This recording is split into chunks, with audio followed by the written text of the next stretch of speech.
down. And of course, so that everyone else can see what the hell's going on. Yes, because this is when we have to share the view and the audio and all the rest of the parties, and they keep knocking the microphone. My apologies.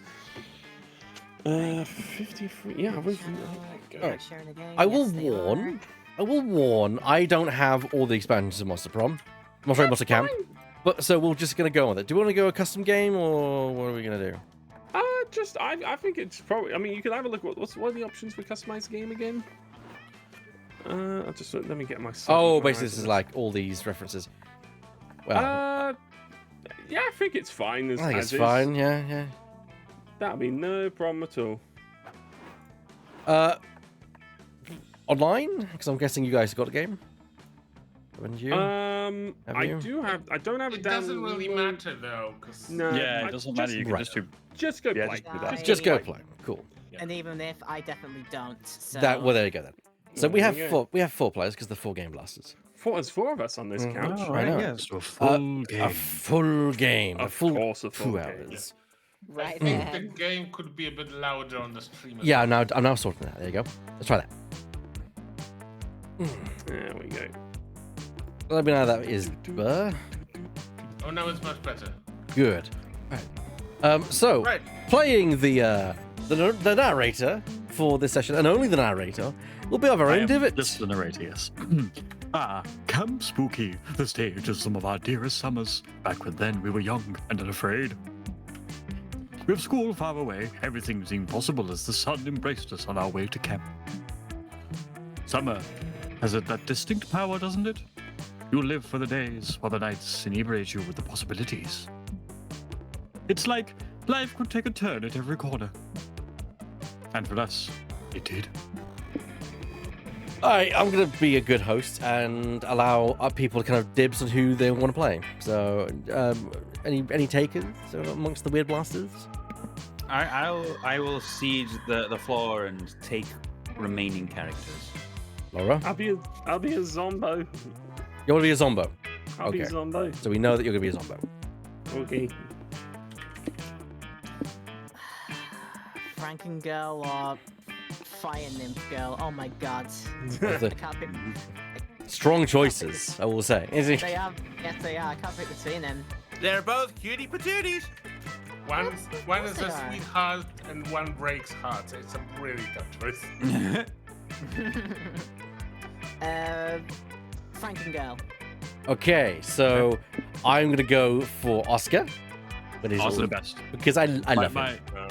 My personal favorite choice is, I don't know all the names, so yellow, blue, green, red.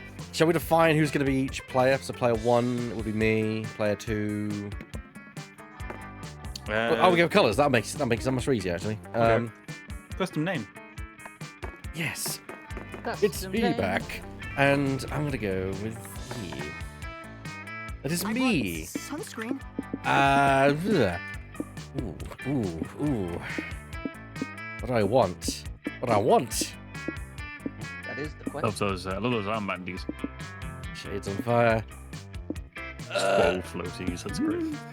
I've never played this one, so I actually don't know anything that happens. Don't take the moss. It's gonna Do you know what? get eaten. I do like myself some lemonade, so I'll take the lemonade Daikimunika, whatever it's called. Dakimakura, which is the body pillow. I'll take the swole floaties, because why not? And I like myself some sunnies, so... Excellent. Let's do the weird one next.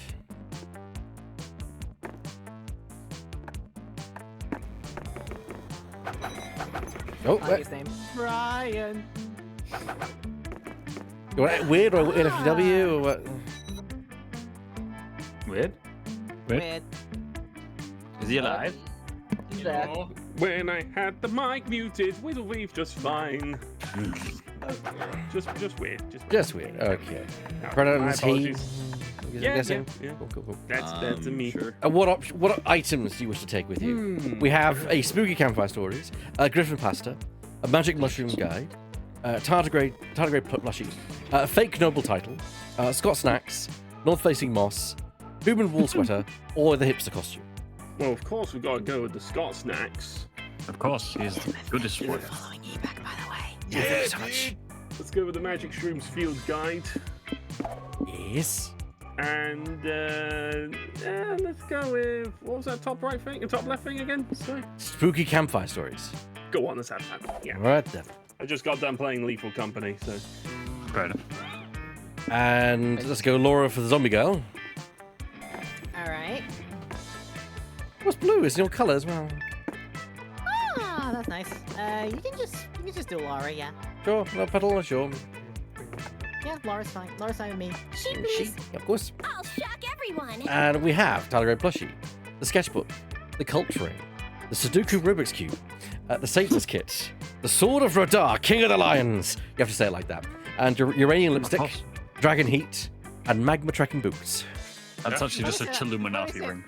Let me not. Yeah, let me say and the sword belongs to Roar. The Sword of Roar, King of the North, King of the Lions. Sorry. Yes, you have to say it like that. Yes. I had to say that every single time it comes along. Then, I want to keep my brain in check. Sudoku Rubik's Cube, and Some dragon smut. Dragon Smut. Give me some Dragon Smut. Yes. Why the hell not? Well, we've learning a lot about Laura already. And the scarfed one. Yes. You wanted the full name or just scarf? Just scarf's fine. Scarf. All right then. Scarf. Pronouns? Hit me with a they. Why not? They.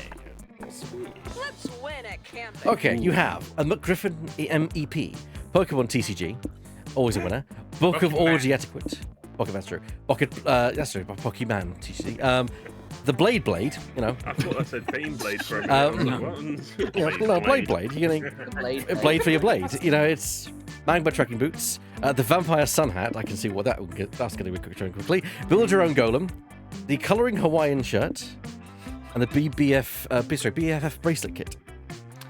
Well, definitely go with the vampire hat. That's obvious. Yeah. Go with the blade. Blade. And then I feel like the Hawaiian shirt would be yeah, nice. the coloring Hawaiian shirt. I'm so jealous of that coloring Hawaiian shirt. Color as you go Hawaiian shit. I love it. One might say that the monster prom had hardened us on the highs and lows of love. But no, in love we're always absolute beginners. And summer camp was no different. No one talked about it, but the idea of a summer love loomed over our heads. There's always the possibility. Close to the last day of camp, there was a meteor shower happening just 3 weeks away. Everyone knew that if you were into someone, you were going to watch that damn thing together. Too right. And so, a silent yet powerful pressure invaded us. It was the monster prom all over again. Everything seemed uncertain. Everything but one thing. Whoever we were asking on a meteor shower date, it was probably going to be one of the 6 coolest people on that bus. The ones sat at the back. Joy Johnson Jahima, 23, a badass bitch who wanted to chill a bit after saving the world countless times. Ariva Mishra, 22, a hot-headed adventurer possessed by a curse who had turned out to be the most annoying roommate ever. Calculaster Hewlett-Packard version 1.1, a library computer who had become a sentient robot ready to experience life to its fullest. Yeah. Talia Aquinto, 20, a buff blue demon and warmonger who had set her sights on conquering summer next. Damien LeVay, 21, a fearless demon with a taste for destruction and a love of fire. And Milo Belladonna, 23, a Death Reaper doubling as an internet influencer and who was profoundly in love with life and all its earthly pleasures. The bus trip was long, and all of summer could be shaped by the first step well taken. And so it was clear, it all came down to breaking the ice and causing a good impression with the right person. Time to break the Time ice. to break the ice. Besides finding love, what's your main goal at summer camp? To earn all the Monster Scout badges, to be left alone just for once, to improve my understanding of living things, to level up as a person, strengthen my relationship with what's that? Mascarpone? Mascarpone. To be the very best in survival. Well, to me, it's to level up as a person. Weird. Which one's you? Mascarpone is a type of cheese. What's Yeah, the main it's course? a sweet. Okay. Usually use as cream for cakes. Let's go with the strength of my relationship with mascarpone. I like cheese. Cheese! Laura! Improve my understanding of living things. Because you're dead, of course. Thanks. Undead. Yeah, true. You can pick the same one as someone else, just as a heads up. Indeed. Fiery scarf. I will go with. No, I want to be the best at survival. I want to be the very best. Like no one ever was. Oh dear. Okay, who wishes to voice Vari? Bear in mind, there might be two voices here. That is true. There are There was definitely one- going to be two voices. Yeah, there are. There's one curse as well, I believe. Yes. There's Vari, and then there's the curse. Any takers? I don't. I would love to take the curse, but Okay, then I'll take Harari. Oh, okay. Nice. Me too! I'm really hoping to increase my individual skill levels and interpersonal communication this summer. And maybe loot some booze or blues while self-esteem if I can find it. Lord, do I need those? what are you looking at me for? The only thing I'm gonna increase this summer is the amount of bagels eaten. Bagels. 2 bagels. Well, you back. At least you and I are on the same page. We should work on leveling up our casual conversation stunts together once we get to the camp. With Milo. Oh, okay. Oh, who wants to be Milo? I Who can might- take Milo if need be. This is an Go on, open. then. This is open mic, so anyone can take it. Go for it, Chris. I love mascarpone. I didn't know you were also such an aficionado, Weird.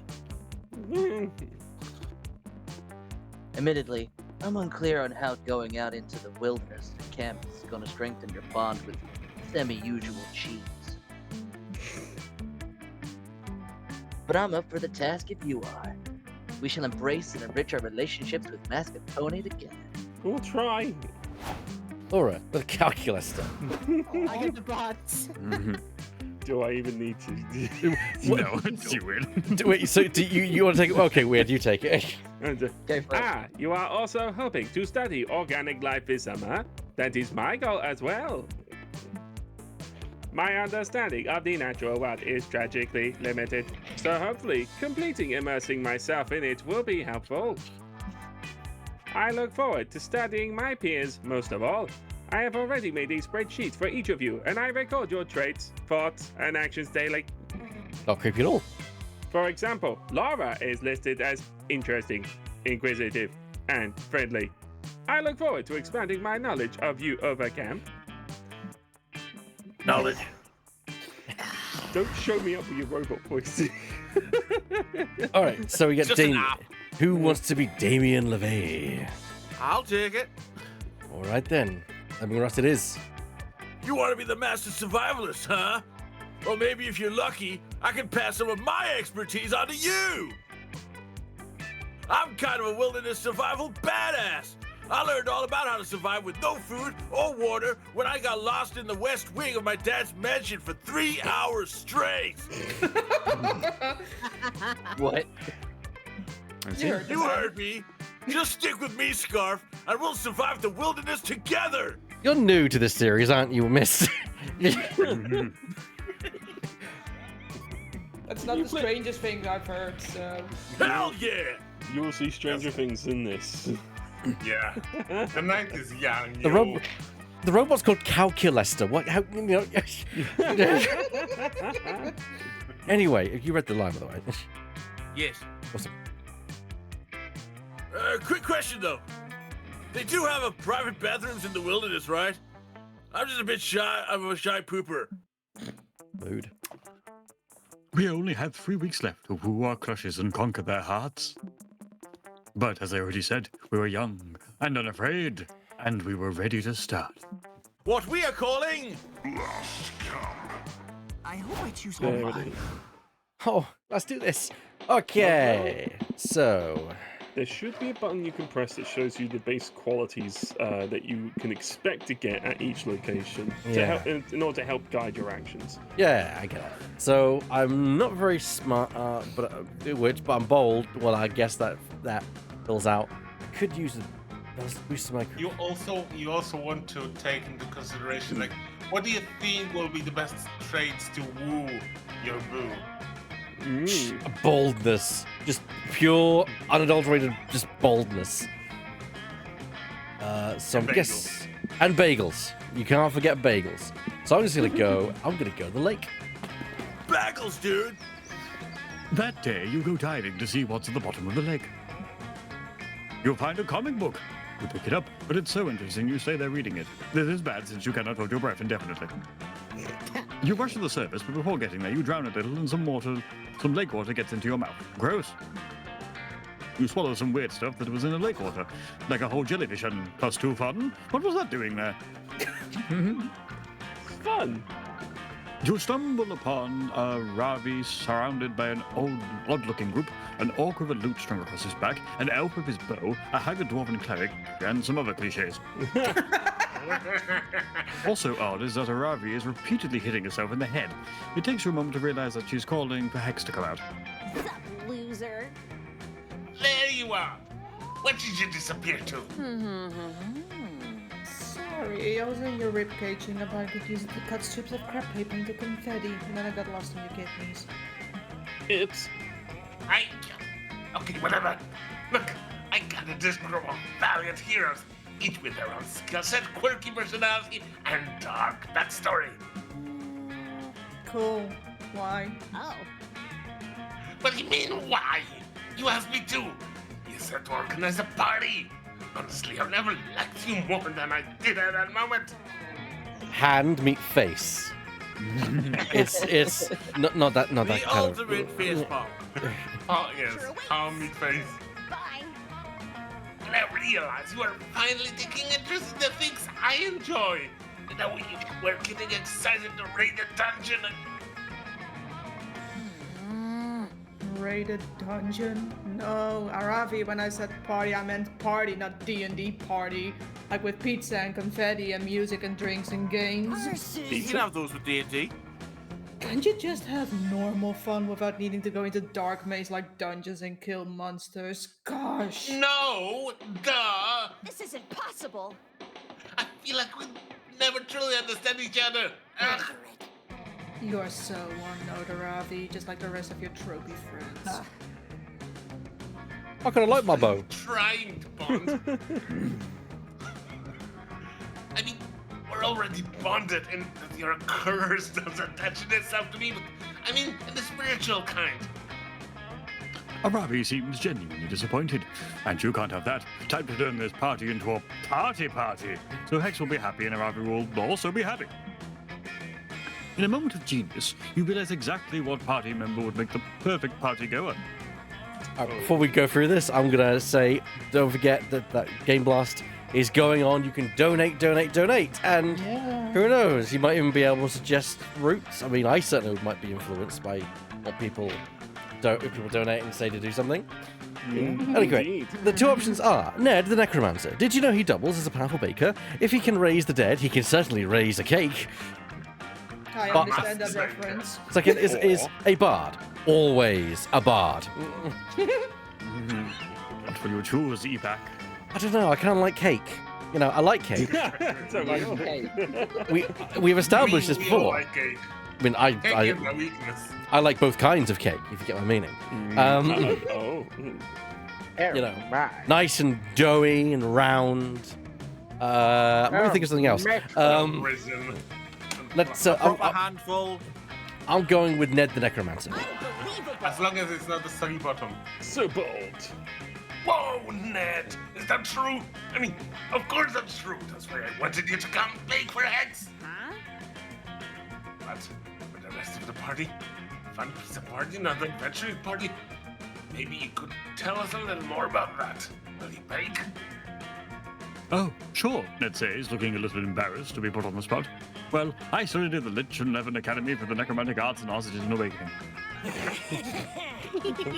That's actually amazing. How did you know you wanted to be a necromancer and a baker? I actually just wanted to be a baker, Ned says, beginning to make the cake. I've just always had the ability to raise the dead, albeit with a lot of stipulations initially. I used my passion for baking to open a pie shop, but when I brought my childhood sweetheart back to life, my magic prevented me from touching her. I decided to formally study necromancy. Once I leveled up enough, I was able to resurrect her in a more traditional formal ceremony, which allowed us to kiss. We got married and lived happily ever after. Nice. Who knew? What an interesting life story you have with interests outside adventuring and necromancy.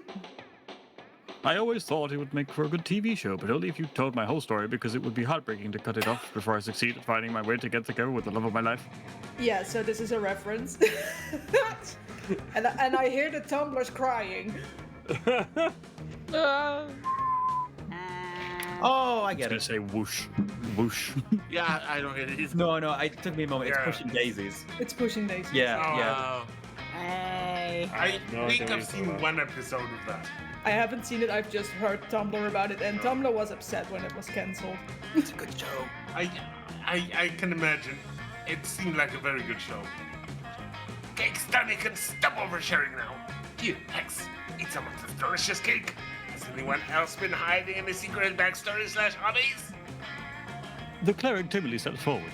Well, even though I'm known for my divine powers and love of healing, what I really want to do is play basketball. The monk barbarian raises his hand. Although known for my skills in hand-to-hand combat, I also have immense proficiency in ballet and double Dutch jump roping. Listen here, Ravi. Do you notice something here, Ravi? That the monk barbarian's jump rope is actually some guy's intestines? No, Ravi, it's that they all have other interests too. And look, none of them are any less amazing adventurers. After all, they're the people you called when you wanted a party, right? Huh? I guess you're right. Maybe we can turn this party into a chance for me to, dare I say it, pick up a new hobby? Here for it. Love it. Do you want to be my support? Idak, since it was your idea, Deathmat, you think you can help me figure out what I like? You heroically manage not to make an innuendo, and instead smile and go around over Ravi, trying everything from ballet to breadworking to billiards. You try so many different things that by the end you gain +2 smarts and +1 creativity, a handmade scarf, and a pretty decent finger plating. Now I am the scarfed one. Oh my god. Change places. Change places. Connor has been usurped.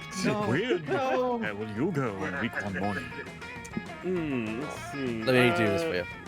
What is the creative place? I guess that'll be the bottom left, wouldn't it? Yes, that is let's- Scout HQ. Let's go down there. Scout HQ it is. Yes. That day in Monster Scouts, they teach you how to use the stars and trees bark to find your way when you get lost. Mm-hmm. On the internet. Of course. As a test, Coach leaves you in the middle of the internet. You easily get lost. Before you know it, you're watching the Spanish synchronized swimming team perform a routine based on Stairway to Heaven. I've had a lot of nights just going through my phone where that ends up like being like that, yeah. You don't earn the orientation while in the internet badge, but you definitely get +2 creativity from watching such beautiful display of skill. The things you learn on the internet. Oh, you we got duck us. into another of Coach's safety lectures, so you can sit behind your friends and smell their hair. All right, so we've got 2 recurring characters. We've got Milo and we got Savari, which is great. We need someone to play Joy, and we need someone to play the Coach. Sure. Well, you haven't got a voice yet. I was gonna say, can I take Coach? Yeah. Yes. And Laura, you haven't got a voice yet either. Yeah, I've not said one yet. Let's go for Joy. Oh yeah. Whoop, whoop. Hello, my beloved. Oh, good, everybody. Suppose you're trapped in the woods during a forest fire. How do you survive? Level up, loser. Easy. I switched one of the 11 fire-resistant armor sets I carry with me at all times. This is the first day of the rest Why, of your life. survive when you can thrive. I invite some friends and organize some fire tasting. I run out of the woods, like away from the fire. You're not getting a badge for this. Nice try, Doy. But the fire's vision is based on movement. You'll lead it right to you. What the frick? fire can't see. As long as you stand perfectly still. I don't mean to complain, Coach, but none of these survival scenarios seem particularly relevant to me. An ancient curse of Kandai. Got any better ones? Oh, worry, Hex. I've got one that's sure to be relevant to all of you. Okay, let's say, hypothetically, that is the year 3000 and Chuck E. Cheese Entertainment has supplanted all the world's governments. Oh, yeah. I'm listening. Chuck E. Cheese himself has not been seen in person for years. You get a case with the populace through ever-present screens and watches them with the camera eyes of a million animatronic servants. Pizza's become the world's dominant religion, and children are forced to work in the fun mines, harvesting tickets from rigged arcade machines to travel for food and shelter. You're being tracked by Munch Make-Believe Band, an army of the Chuck E. Cheesian secret police. Because today is your birthday, and they want to sing to you. What do you do? Not Of all the days for you to get Coach, it's when he's at his very fucking best. That's great. I love it. This is somehow even dumber than the fire thing. I'm leaving. Excellent! You get a gold star. Oh no! Please don't. Really, Joy? We're going to leave all those hypothetical people to die? They're hypothetical. Come on, Joy. Say yes to the hypothetical life.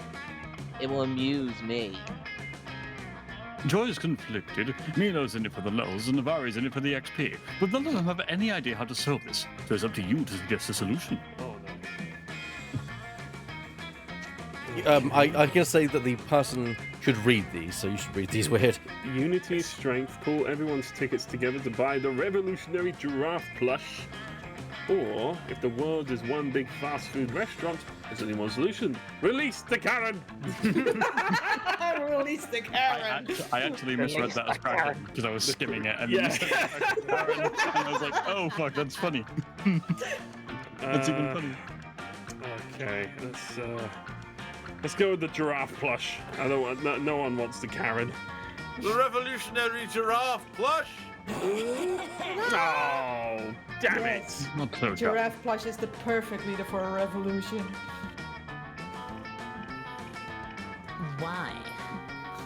I don't know. I was relying on my friends to cover my bold and idiotic statement. Milo Belladonna, here at last. Well, you're in luck, friend, because I, Milo Belladonna, am the world's foremost expert on giraffe facts. Did you know that the giraffe spots are like fingerprints? No two giraffes have the same pattern, a perfect metaphor of individuality. What's more, giraffes only require 5 to 30 minutes of sleep per day. Like Justice, they almost never slumber. Justice? I wish I only needed 5 to 30 minutes of sleep. You did not disappoint. Justice sleeps? Never? Never. Additionally, giraffe necks are too long to reach the ground easily, so they almost never drink water, and get most of their moisture from the plants they eat. That's not relevant in this situation, but I thought you might find it interesting. Foolish children, you have fallen right into my trap. A trap? I knew there was something sinister going on here. Who are you, imposter? And what have you done with Coach? No, Joy. I'm pretending to be Chuck E. Cheese. It's called immersive learning. Ugh. Oh, great. We're still doing the dumb thing. Carry on. I'll carry on, right. Your unthinking love of giraffes was the seed of your downfall. The great Chuck-Cheesian Empire has co-opted revolutionary giraffe for her own purposes. While you slave away in the fun mine, saving up tickets for that stupid giraffe, you'll be playing right into our hands. Might have won this time. No, I like jumping on people's hands, not playing into them. God damn it. God, you got to A monster scout There we should go. know better. Then you shouldn't have listened to Weird's foolish plan. Why didn't you embark on the chosen one narrative, or on a poor Chuck E. Cheese for health code violations? Because those weren't choices. Oh man, I should have done a chosen one narrative. I love those. Damn you, Weird. Joy and Aravi get into an argument over which of them would have been the chosen one, but they both agree that it's definitely not you. You lose -2 creativity and -1 fun. No. Yes. God damn it.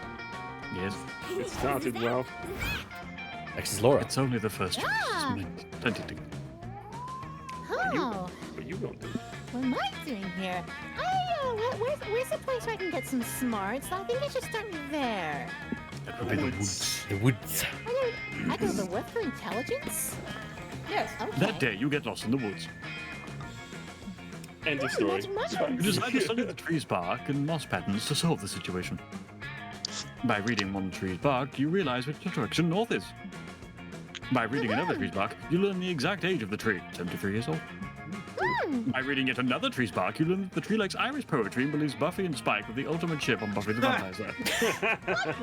Well, so much useless knowledge. You gain +2 smarts. Yay. I disagree with that ship, by the way. It makes sense to me, goddammit. Later, you're busy making your bionicles smooch each other until Calculaster grabs you, Damien, and Dahlia and leads you deep into the woods.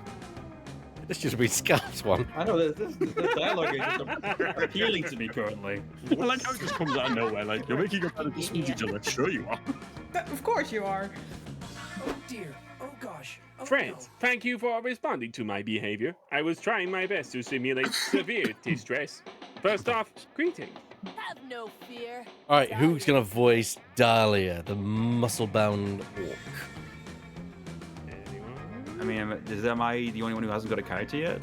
So think far, so. you don't have to take the character if you don't want to. You can. I'll take her. I'll take her. I bestow my greetings. Hey! I have assembled you here because, as you can see, there is a critical plant emergency in the forest. These plants are failing to pollinate. The situation is dire. There is a 99.98% likelihood that this will negatively affect the plant population of the woods. Are you saying what I think you're saying? Are we in the middle of a plant apocalypse? Dahlia, that is completely accurate. Also, I admire your word choice. Please, I need you free to help me save these botanical organisms. Fucking metal. Plants are actually pretty fucking metal. Did you know there are plants that can eat a whole car if you dare them to? I'm down to help.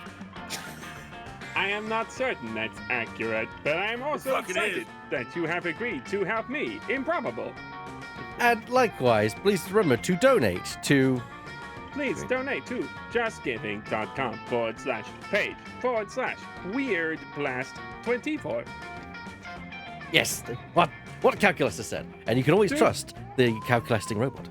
You can always trust me. Trust me. Trust me. Trust me. Whack. Trust me. Trust He's me. malfunctioning. It's fine. Trust Logic loop. me. Logic Trust loop. me. Trust me. Incompatible. Reset. Turn it off and on again. Turn it off again. I am Calculaster. I will also help. Hail Dahlia, savior of plants. Oh, and before I forget, I just have one question. What is pollination, and why does it matter even at all? Well, you see, when a mommy plant and a daddy plant love each other very much. Oh, that's an excellent question. Plant biology is one of my favorite internet search terms, so I'd be happy to give an explanation. I imagine it is one of your internet search terms.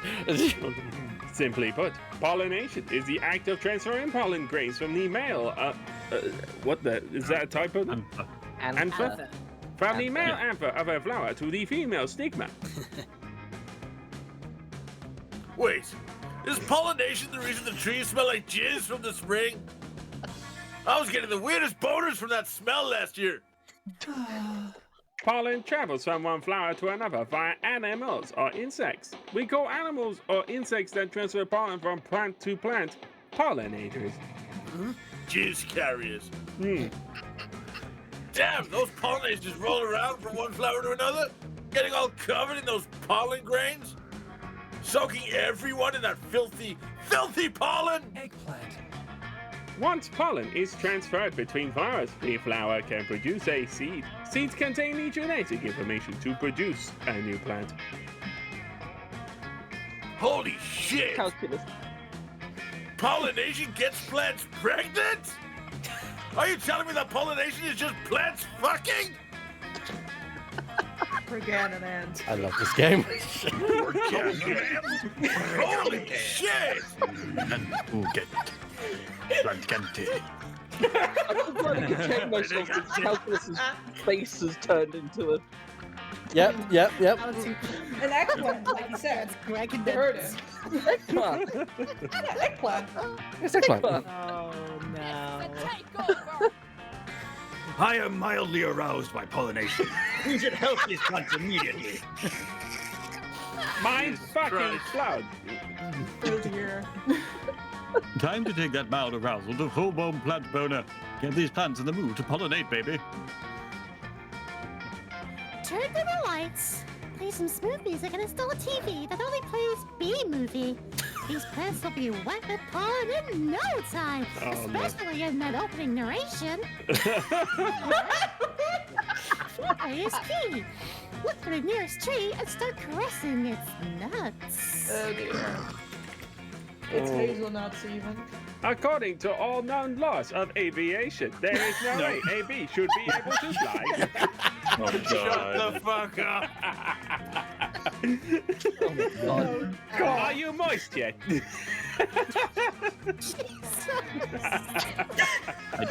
Things I could have died not hearing was weird asking me if I was moist yet. So, a few months ago, when I touted the idea of doing it, I thought maybe it'll be entertaining. I'm not sure if it'll be so entertaining. I'm now beginning to think, actually, this is a perfect idea. You had no idea. What we've just walked into. We knew exactly what you were stepping into and said nothing. Oh, we knew. So a B-movie or a lot of nuts? Oh, the tree nuts. Are you going with the tree nuts? Oh. I think the plants will be way into watching that movie with Jerry Seinfeld. Oh, so you're going to go into that. You want to go for the B movie? We had a donation. We had a donation. Donation.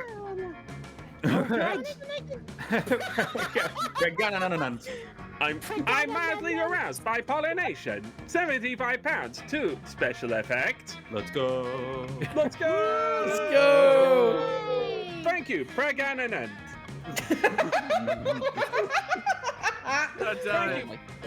Thank you for your continued support to this cause. You get plus 75 pounds and plus 1 arousal. There you go. Arousal. We will read lines out for you in Yes. the voice that you desire when you do these donations. no. There you go. That's what we'll do. All right, actually, I'll change my mind. Let's do foreplay. Okay. I'll press the nuts of the tree. Oh.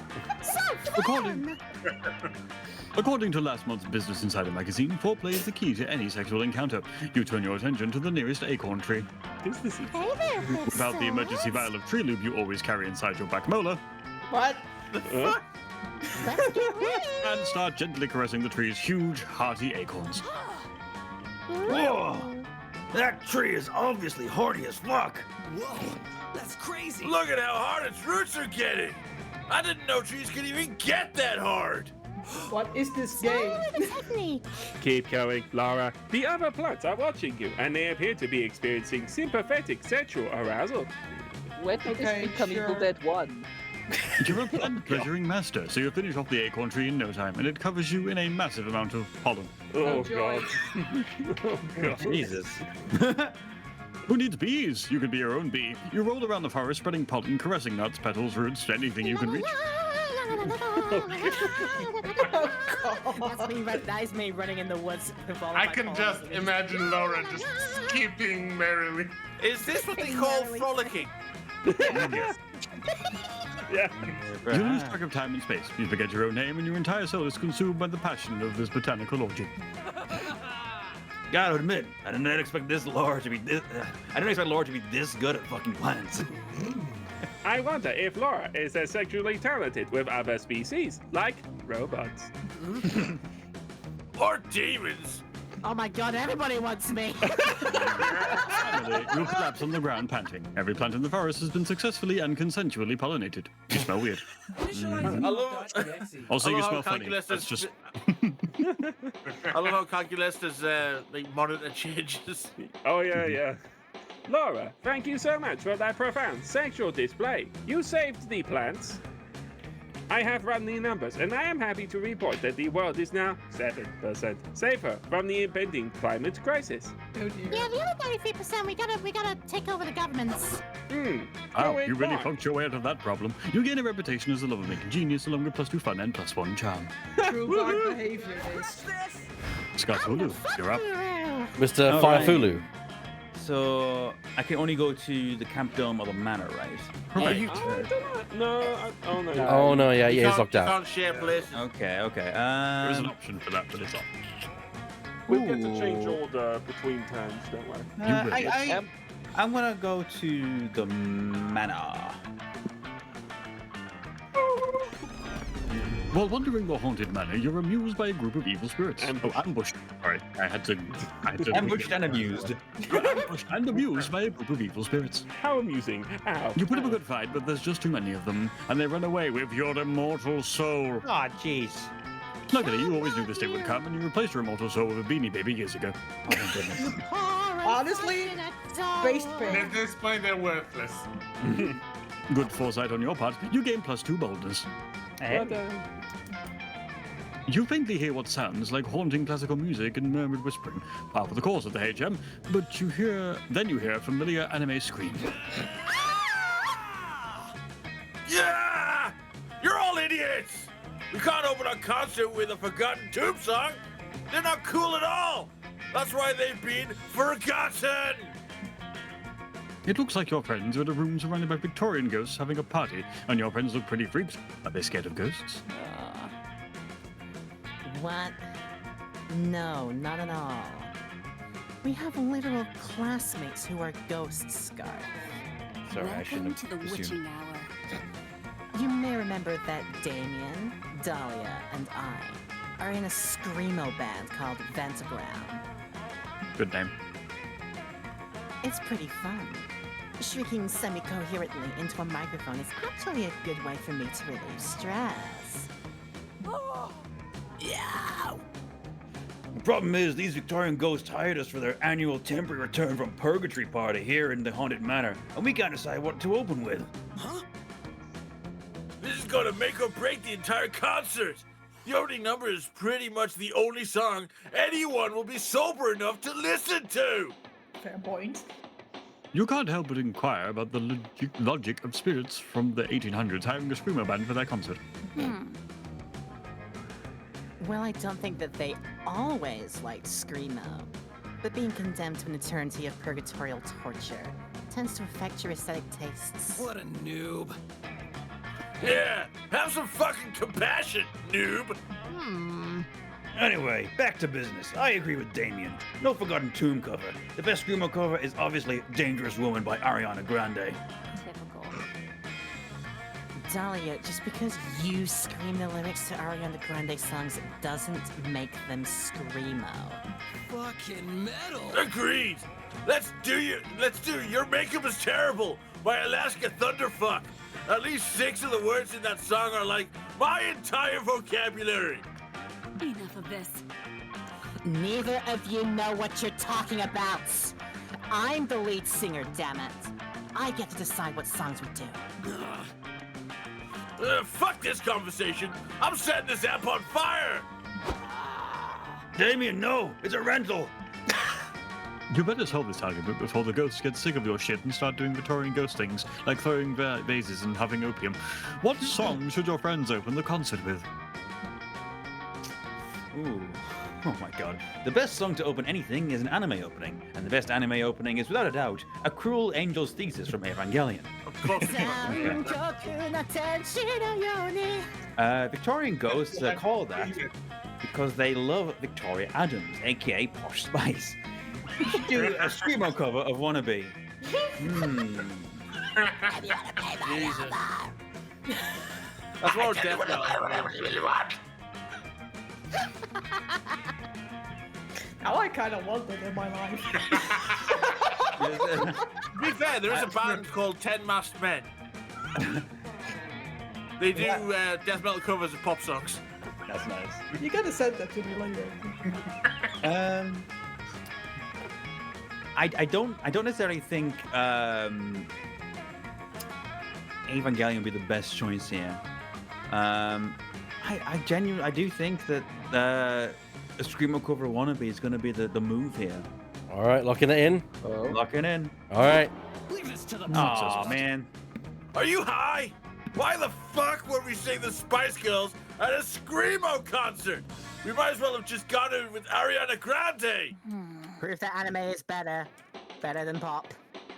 Even if it is the most overplayed one.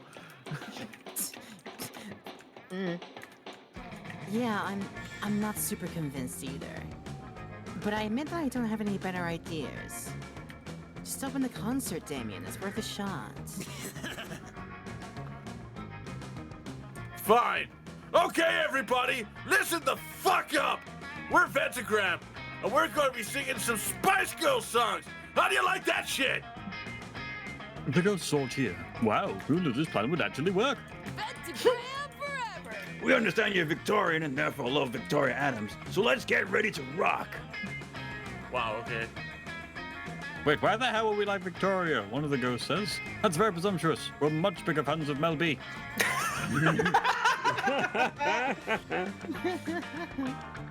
Yeah, says another. She's scary Spice, and we're scary ghosts, and representation in media is very important to us. You have a point. Wow. Hang on, yells another ghost. Mel B is hardly the best Mel in Spice Girls. Mel C, Sporty Spice, is clearly superior. She promotes the healthy lifestyle, which is something we could all learn from. Maybe if you would follow her example, Bartholomew, you'd still be alive. He is the best. Mel C is obviously better. This is why nobody fucking likes you, Theodosia. I like Baby Spice. One ghost pops up.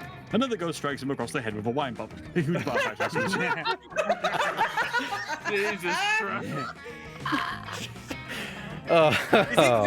Like Spice Girls. Well. Oh shit, this is getting out of hand. Oh, we should probably leave. But no! One of them has me by the arm! Help! Oh god, it's 1890 all over again! A ghost wails. This Spice Girls related massacre is exactly what killed everyone here 200 years ago. It's a never ending. Oh my god. You're no survivalist. This was your stupid idea, Scarf. I hope you like being a distraction bait. Oh no. Hey, everybody! This stupid motherfucker likes ginger spice! Oh no. Oh no. Oh god. T, Charlie, Roy, run like hell. You barely make it out of the ghostly Spice Brawl alive, and you lose -2 bonus and -1 fun. Spice Brawl. Trade places. Trade places. Everybody choose an object. Say your choice out loud to the players before clicking. Oh, we have to announce. Player orders decided based on which. We're not meant to see this bit before we say this. So don't look at the thing. Okay. Whoopee cushion. A balloon. Keyboard. A piece of luminous moss. Okay, look at the question. Player order is decided based on which object would be the most useful new Swiss Army knife attachment. Well, balloon is out. It pops itself. I don't argue that. Well, I also think whoopee cushion is probably. I think whoopee cushion is probably even worse because you have to sit on that. Yeah, but it's reusable, whereas a balloon is one and done. Yeah. Yeah, I would say at least whoopee cushions is many uses. Balloon is What were just the other two? again? Keyboard and luminous moss. I mean, for a keyboard, it would be a pretty big Swiss Army knife. Impractical, but also you've got a keyboard with you all times. It still feels like out of all those things. That sounds like second place. Yeah, it sounds like a good place. The moss at least gives you light, which is useful. Yeah. Laura, I guess you're first. Yeah. At the end of all that, sure. There's the scarf, and then Weird third, then me last. Yeah. At least we know how to do that now. You say an object, Yes. and then we click. Yes, Okay. indeed. Evening of week Okay. 2. Okay. Well, that plant fucking. I don't know what they're supposed to be in the mood for. Oh, What about I want some more lovey kissy. I want to go to the place for the charm. What's the name of that place? The Camp Dome. The Camp Dome! So exciting! You're huddled behind a bullet bunker in the throes of a tail tag battle royale against Camp Rival Camp. You're sure that this is the end. Ah, Camp Rival Camp, those bastards. We hate them. Oh, my homies hate Camp Rival Camp. You lived a good life, you think? Next to you is a Camp Rival Camp member, shivering and crying and out of ammo. Why guns are a part of this tail tag is beyond your comprehension. For murder. Oh, you bitch! Is this where we die, Laura? They sob. Why couldn't Camp Spooky and Camp Rival Camp just make love and not war? Because fuck you, that's why. You reach for them as if to bring. Highlander rules. You reach for them as if to bring them into a tender kiss, and as soon as they're in your grasp, you take their tail. Fuck yeah! That gives Camp Spooky the win. Everyone saw your sexy ruse, which gives you +2 charm. Planet. Am I just the best or what? You're in the middle of a rousing game of dismemberment tag. It's like the hot dog tag, but with more repetitions. When you duck to avoid a flying severed head and run smack into Mila. Hello. How much patience is there in a hot dog tag? Yes. Ah, Laura, woman of the hour. Tell me, as long as you're here, which paint swatch do you prefer? Lifeless Corpse Gray or John P. Scalera? Scalera. Scalera. Scalera. Scalera Yellow. Huh? What are we doing, you ask? Calculester, darling, could you give the sales pitch this time, please? I have a story called to tell you the results of. If I remember correctly, it's specifically the whites of your eye. Yeah. Yes. You see, friend Milo and I consider ourselves experts in flipping and selling furniture. Given that Milo is an adept stylist and I myself am furniture, it seems a natural fit. Wow. At the moment, we have taken on the daunting task of refurbishing and reselling the Camp Dome. You remind Calculator, while simultaneously dodging flying jawbones and severed elbows, that the Camp Dome is not for sale, nor is it his property. Yeah, this is a bloody, you know. I almost got hit in the head. Advertisy has never stopped calling Milo. House flippers before. You know, is it Milo? If you don't... Milo or Milo? Yeah. I think it can be done either way. That's why it's It doesn't there. matter, really. I think they pronounced it Milo in the game. That's what I've been going with. Oh. That's fair. If you don't give up on something you truly believe in, you will find a way. Fred Laura's doubt is reasonable. However, finding a buyer might be difficult, given how dangerous the dome can be. Yeah, no kidding. For example, you're standing unmoving in the line of fire, narrowly avoiding getting pummeled by fists that are no longer connected to bodies. Yeah, I don't think that's the best time. Well, that's different. All of the players in Dismemberment Tag have consented to die in this game. But what about non-consensual death? The dome is fraught with offenses such as uncovered power outlets, exposed wires, unmarked exits, and the rodent infestations attracted by all these rotting corpses. I think it adds to the ambiance. It's a long list of OSHA violations that need to be addressed. What if a newlywed couple with a baby wanted to move here? You make an excellent point, darling. We need to make the Camp Dome a safe place for monsters and baby monsters alike. It's the only way to stand ahead of the market curve. Well, baby-proofing the dome sounds like more fun than getting your nipples blown off in Dismemberment Tag anyway. How can you make this hellhole safe for babies? Nipples. Jesus Christ. This reminds me of the whole Nipples. We could create more fire exits. That is, exit doors that lead directly to a bunch of fires, since fire's a very useful resource people might need in case of an emergency. Or maybe you're going about it all wrong. Baby-proof means the place should be safe from a potential baby attack. We set booby traps for babies. Oh my jeez. Both are good. Both of them are pretty good. I'm assuming booby traps for babies are just boobs that the babies will start sucking.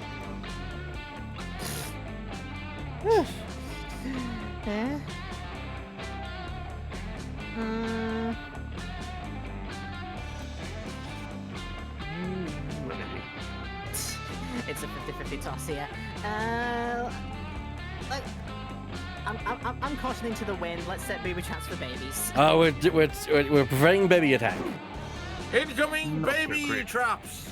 That's a wonderful idea, Laura. I've done much research on babies, and my findings have concluded that they are quite parasitic on young couples.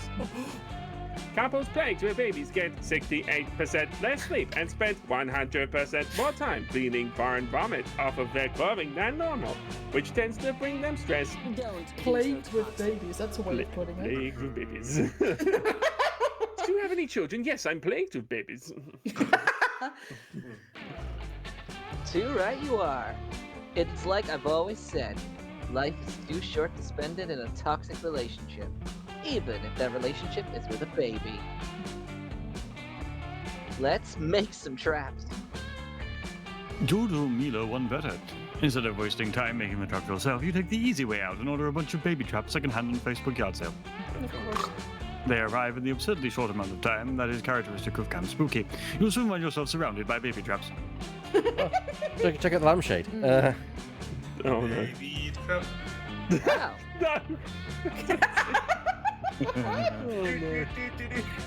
Oh no. These look great. We'll just need to set them up and... Well, wait a minute. Laura, we've made a mistake. These aren't traps for babies. They're traps for people who are a baby. Oh no. Right, I really like my 1-star review. I'm not sure I understand the difference. How can a person be baby? You know, by being sweet and innocent. A cinnamon roll, a smoke bean. Is none of this ringing a bell? Now that you mention it, I do seem to remember some of my friends using such strange adjectives to describe me at times. But don't worry, friend Milo, I assure you that myself and others who are baby will not be foolish enough to get trapped by... As Cal is turning around, he takes a step forward and gets his foot caught in a mousetrap. In 3, 2, 1, there we go. This causes him to fall into a mop bucket, which tumbles down a set of stairs into a net, which hoists him up through a cloud of tar and feathers into the row of spikes. Which he eventually falls off onto an Iron Maiden that immediately snaps from him and is dropped into a pit of piranhas. Oh, that's overkill. Which is drained into a bit of acid over a roaring fire pit. Which is then poured on top of a pile of dead babies. Wow! I think we may have gone a little overkill. Motherfucker. The good news is that since Calculus is a robot, he's able to get repaired with no ill effects. The bad news is that all those dead babies are attracting even more vermin. Oh, no. Also, Milo is pretty pissed at you for hurting a small baby. Too good for this world, too pure. You don't feel so hot about it either. You lose -2 charm and -1 fun.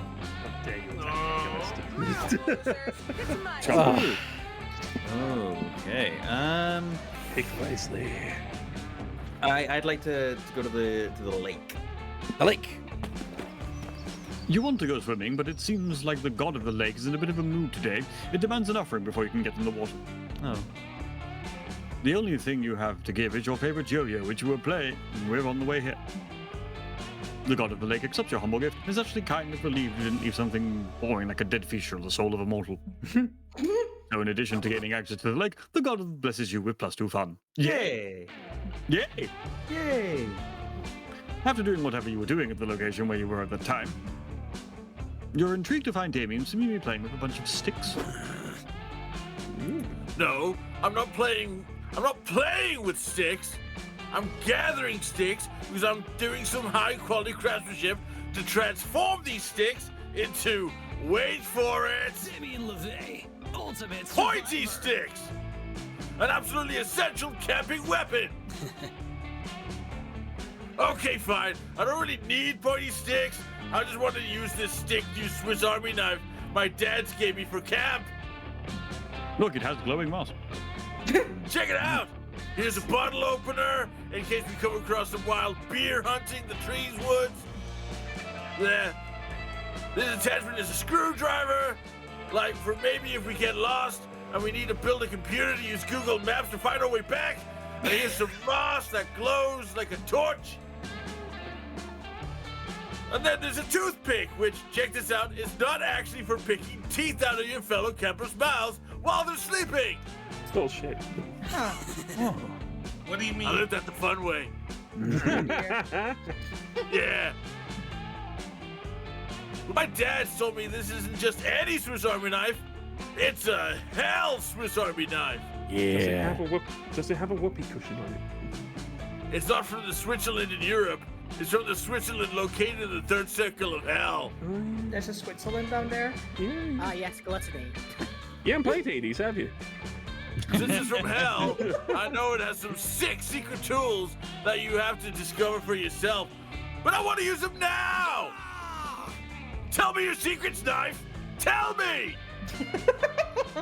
I've been screaming that all day, but it still won't reveal them. It sucks! How do I get my knife to show me the hidden tools? Play Truth or Dare with the Swiss Army knife. That's the best way to find out anyone's secrets. Or just read Little Kenny Knows His Knife, a super popular children's book that became a bestseller while also increasing infant mortality by 400%. Hooray for more dead babies! You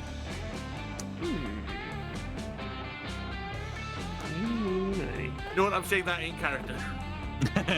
Yes, that wasn't clear. Yes, out of character here. We know we are doing this for charity. We actually do not condone infant No, we don't. mortality. Yes, yes. Yeah. This is all for charity. Please consider donating. Yes, please donate. It's for a good cause. Unlike these horrible people in this camp. Go on. I'm just having to think.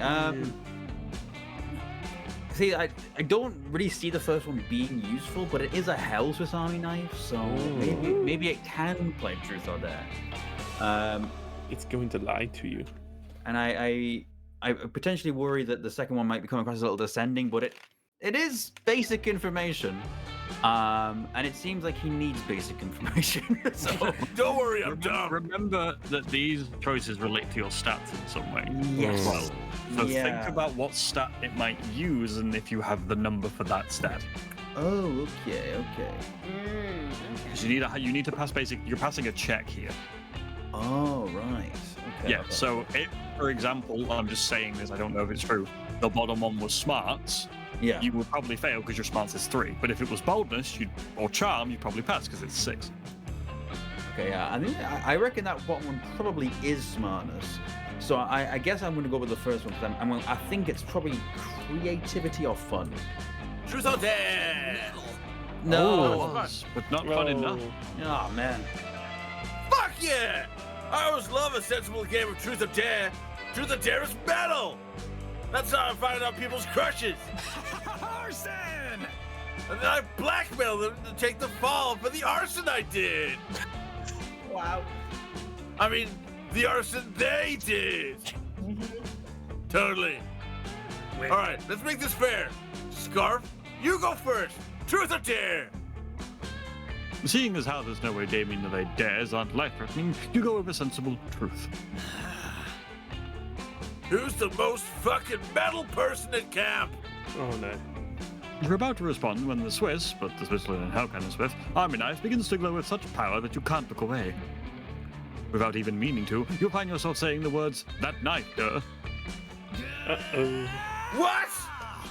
Just because the knife is made of literal metal, you think it's more metal than me? You're not fit for survival. Being metal is about what's in your heart. And what you stab into other people's hearts. Like I'm gonna stab your heart right now. In the end, you didn't help Damien find out the knife's secret attachments, but you helped him find out that the actual knife part is good for stabbing people in the heart. Cap, nurse, Chupacabra is able to save you, but not your -2 smarts and -1 boldness. Oops. Spaghetti whoops. Fortunate. So what traits are left to acquire? There's smarts, there's creativity, and then coolness, is there? Boldness. Bold. Let's... Look, okay. I think we have to go with creativity again, honestly. Yeah, let's go creativity. That day in Monster Scout, you learned to identify different berries. I will do this. You all search for berries and try to identify them. A blackberry, a blueberry, a green berry, a red berry. A Rachel the Deer person finds a very weirdly shaped berry that no one can identify. You all stare at it for hours. It's closer to abstract art than a berry somehow. Snoresberries taste like snoresberries. It's a true think piece. It forces you to reflect on berry inequality, and although there are no easy answers to the questions it poses, you gain +2 creativity from the experience. Yay!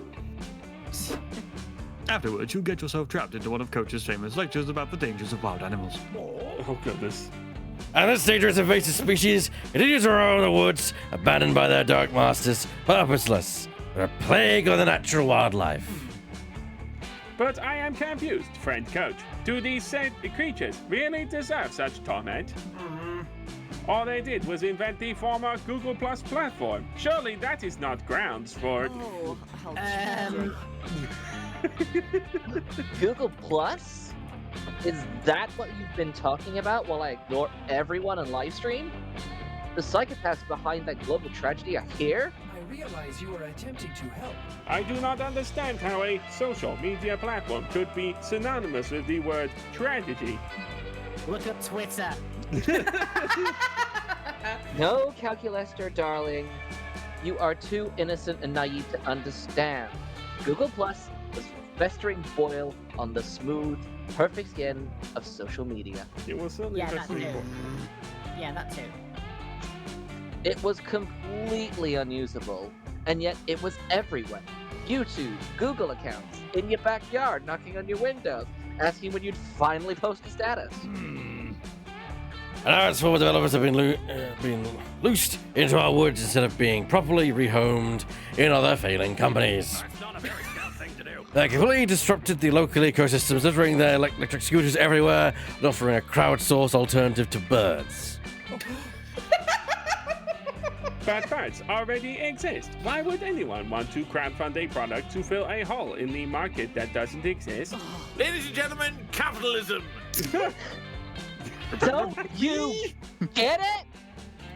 This is Google Plus we're talking about. They made their careers on filling holes in the market that don't exist. This epidemic must be quelled and the Google Plus developers captured. Otherwise... They might start Google Plus again? I can't go back to those dark days. Google minus. That's why us four, I gotta capture them. With your combined efforts and my brilliant leadership, we should have this problem fixed before the fat lady can scream for help. Now let's see. What we need to do is slide into their DMs. That stands for Dirt Mansions, which is where they've been living. That actually isn't what it stands for. And then we photobomb them until they're too weak to fight back. Then we can relocate them to our thirst trap. You can find lots of those on Channing Tatum's Instagram. Okay, clearly Coach is much worse than useless in this situation. Do you have any ideas on how to round up this invasive species before they roll out another convoluted like system? So look at the options. Stand under this huge net and shout, does anyone have an idea? You can tell this game is 5 years old. Stand under this huge net and shout, does anyone have an idea for an app? The perfect lure. Or open a new Asian fusion restaurant, but the floor's just a bunch of leaves over a pit of spikes. We're going with that one. Asian fusion restaurant. Yeah, creative! That seems illogical, friend Weird. It will be impossible to serve fruit over a pit full of spikes. How can one open a restaurant without food? That's so fetch. Oh, you poor, uncultured thing. Everyone knows restaurants are about food. They're about experiences. Also, did the character just say fetch? Stop Yes. trying to make fetch happen. It's never gonna happen. Yeah, he said that's so fetch. amazing. If you serve food at your restaurant, you're just a part of the herd.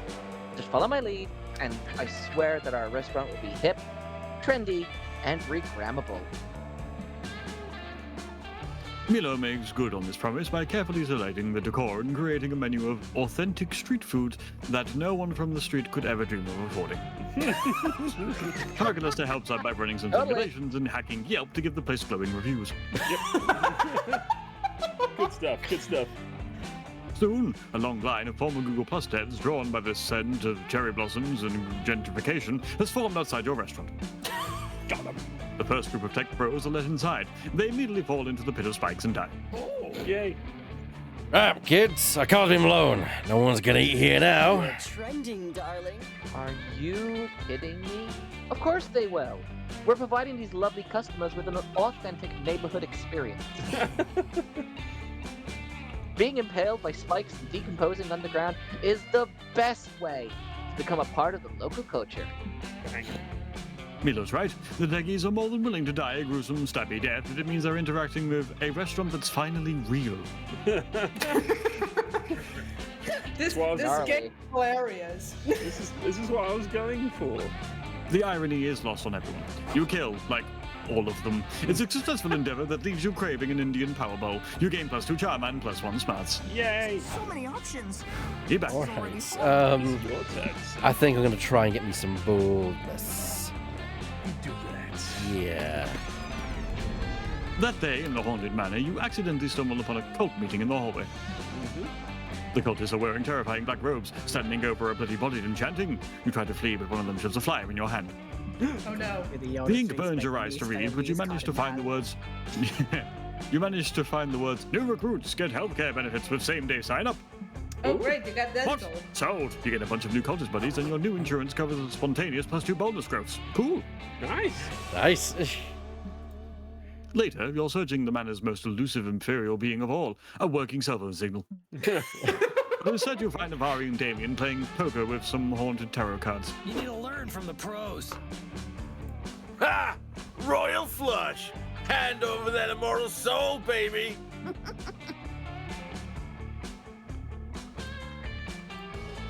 Chris? No. Sorry, Chris. It's Burr. It's Burr. That's me. Yeah. Sorry, I was feeding Hex. Oh, right. Whatever. I never said it was my immortal soul. I traded a hobgoblin 10 rupees for this thing. So joke's on you. You have no control over me. Or we can just get some Meow. meals. Oh, he was just gonna drink it. Nice. I was in a soul snacking phase before I discovered my one true love, the everything bagel. Oh, this sucks! Hey, Ebek! Have any souls you want to give me so I can get drunk and forget about the tired and bored I am? These two took a bet from joy that they couldn't stay awake in the haunted manor for 24 hours. Clearly, she thought Damien and I needed a greater challenge. But we competed to see who could survive multiple stab wounds the longest. But it's so lame in here, it's impossible to stay awake. The discordant screaming of the damn spirits sound exactly like the lullaby my dad used to sing me as a kid. Yeah, and a bloodthirsty voice in my head repeatedly whispering, "Kill your father." I started to give me ASMR. Boring. I tried shutting up the cursed painting on the walls, but all they ever talk about is what they did to deserve being imprisoned in the oil and canvas basin for eternity. Yawn.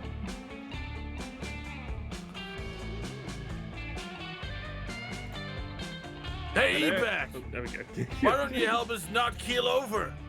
Either entertain me with your antics, or by letting me burn off your eyebrows. It's always nice to be needed. What can you do to keep those sexy idiots from nodding off? No, not the eyebrows. Discuss those current injustice and problematic situations so you can all stay woke. Oh. Boo. Boo. Game, this is your first warning. Game, this is your first warning. Binge all 32 Shrek movies in one night. How many? 32. 32. That sounds like fun. Just going look on at the Wikipedia. 32. That sounds You're like forgetting about direct video. that sounds like fun to me. So fun. Oh! Hey, that's a great idea. It'll be a relief to get the TV off this eardrum-shattering static channel anyway. Nice. I knew keeping the entire Shrek filmography in Arabi's bag of holding would pay off someday. Finally, a use for that fucking bag.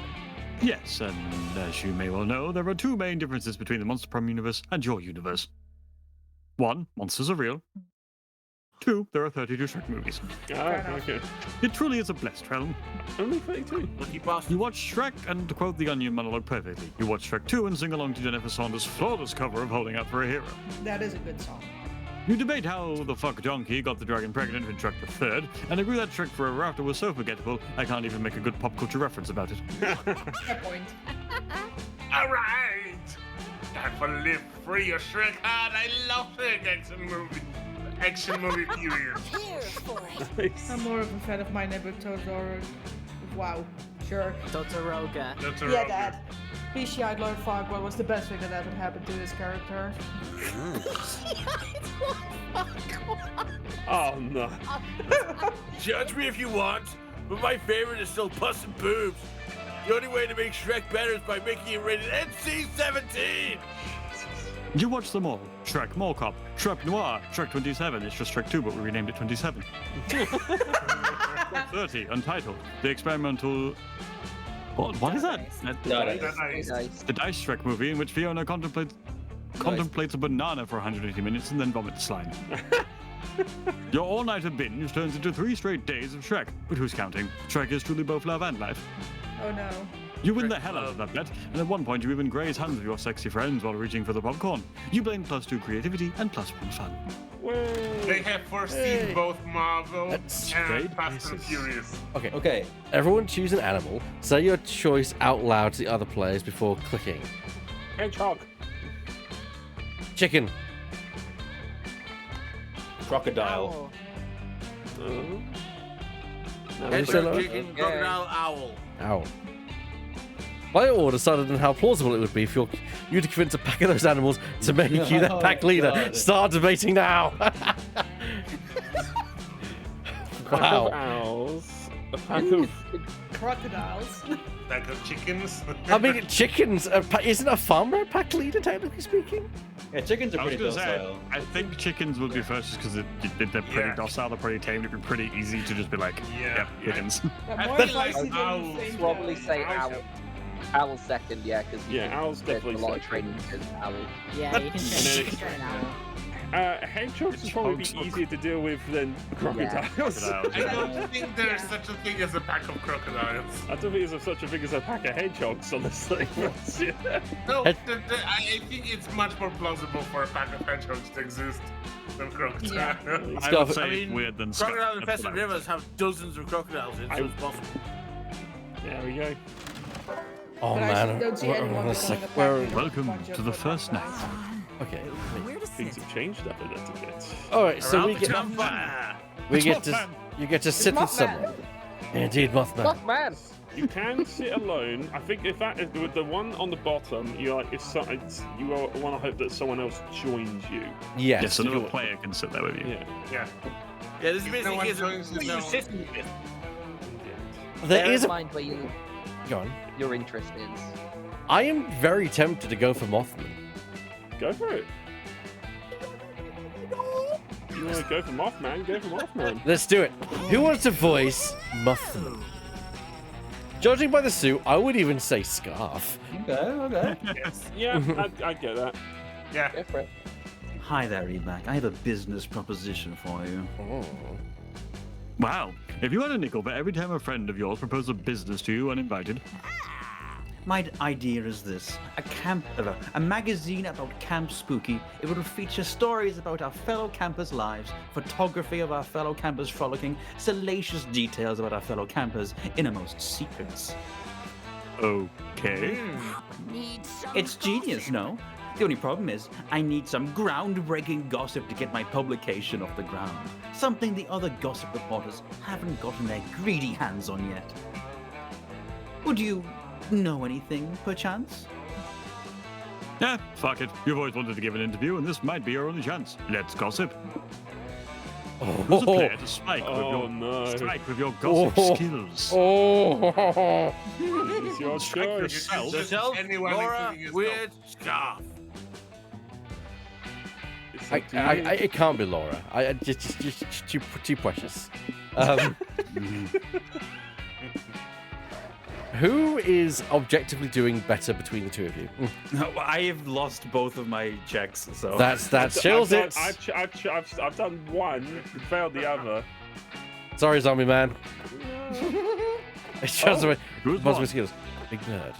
Cocaine fueled and temperature darts. Makes sense.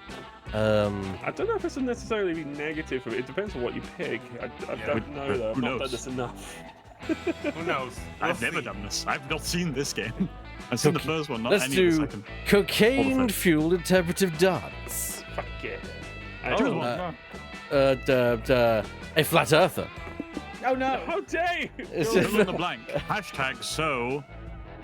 It's gonna be so weird, right? So weird, yeah. It's It's up to you. amazing. This will be our cover story for our debut issue, E-Back with the Saucy Secrets. I'm going to go do some more sleuthing for stories. Catch you later. You make the conscious decision to spread lies around camp. Great move, asshole. Anyway, you overhear your rumor being spread. The fuck is this guy? Who the hell is? Hey!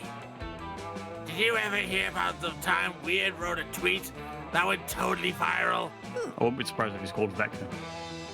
Apparently back in 2016, Weird drank one too many wine coolers and tweeted out, "Sorry, but the concept of cocaine-fueled interpretive dance is totally problematic.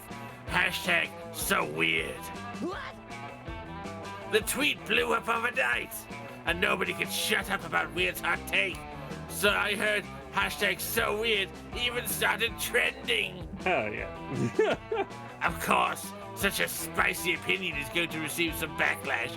Apparently the people who you don't want to piss off community was pretty unhappy with what Weird had to say. Not them. Not them. But then, a viral account run by a flat earther tweeted, "Yo, at Weird is totally in the right. Want to talk about it more on my podcast?" Oh, no. Hashtag so weird. No. It's true. So Weird agreed to be on a flat earther's podcast, and apparently he's been denying it ever since. God, fuck. What do you think about that? Maybe we shouldn't cancel somebody based on a tweet they wrote so many years ago, but it's still something to think about. Oh, fucking hell. Well, viral fame is fleeting, but gossip is forever. Weird loses -4 creativity. I'm just gonna stream mine. I'm leaving. That's bullshit. Laura, you're Oh up. my god! Fucking hell. I did not realize that's how that was going to go down. Yep, it's a blow to the other player. Thank you, Holy Sunbeam shit. Streams, for coming on through. Hello. We Hello, are raising money for Sunbeam. charity. We are for GameBlast. Hydrate, Also, we're using our voices, everybody. Hydrate. hydrate, yes. Hydrate.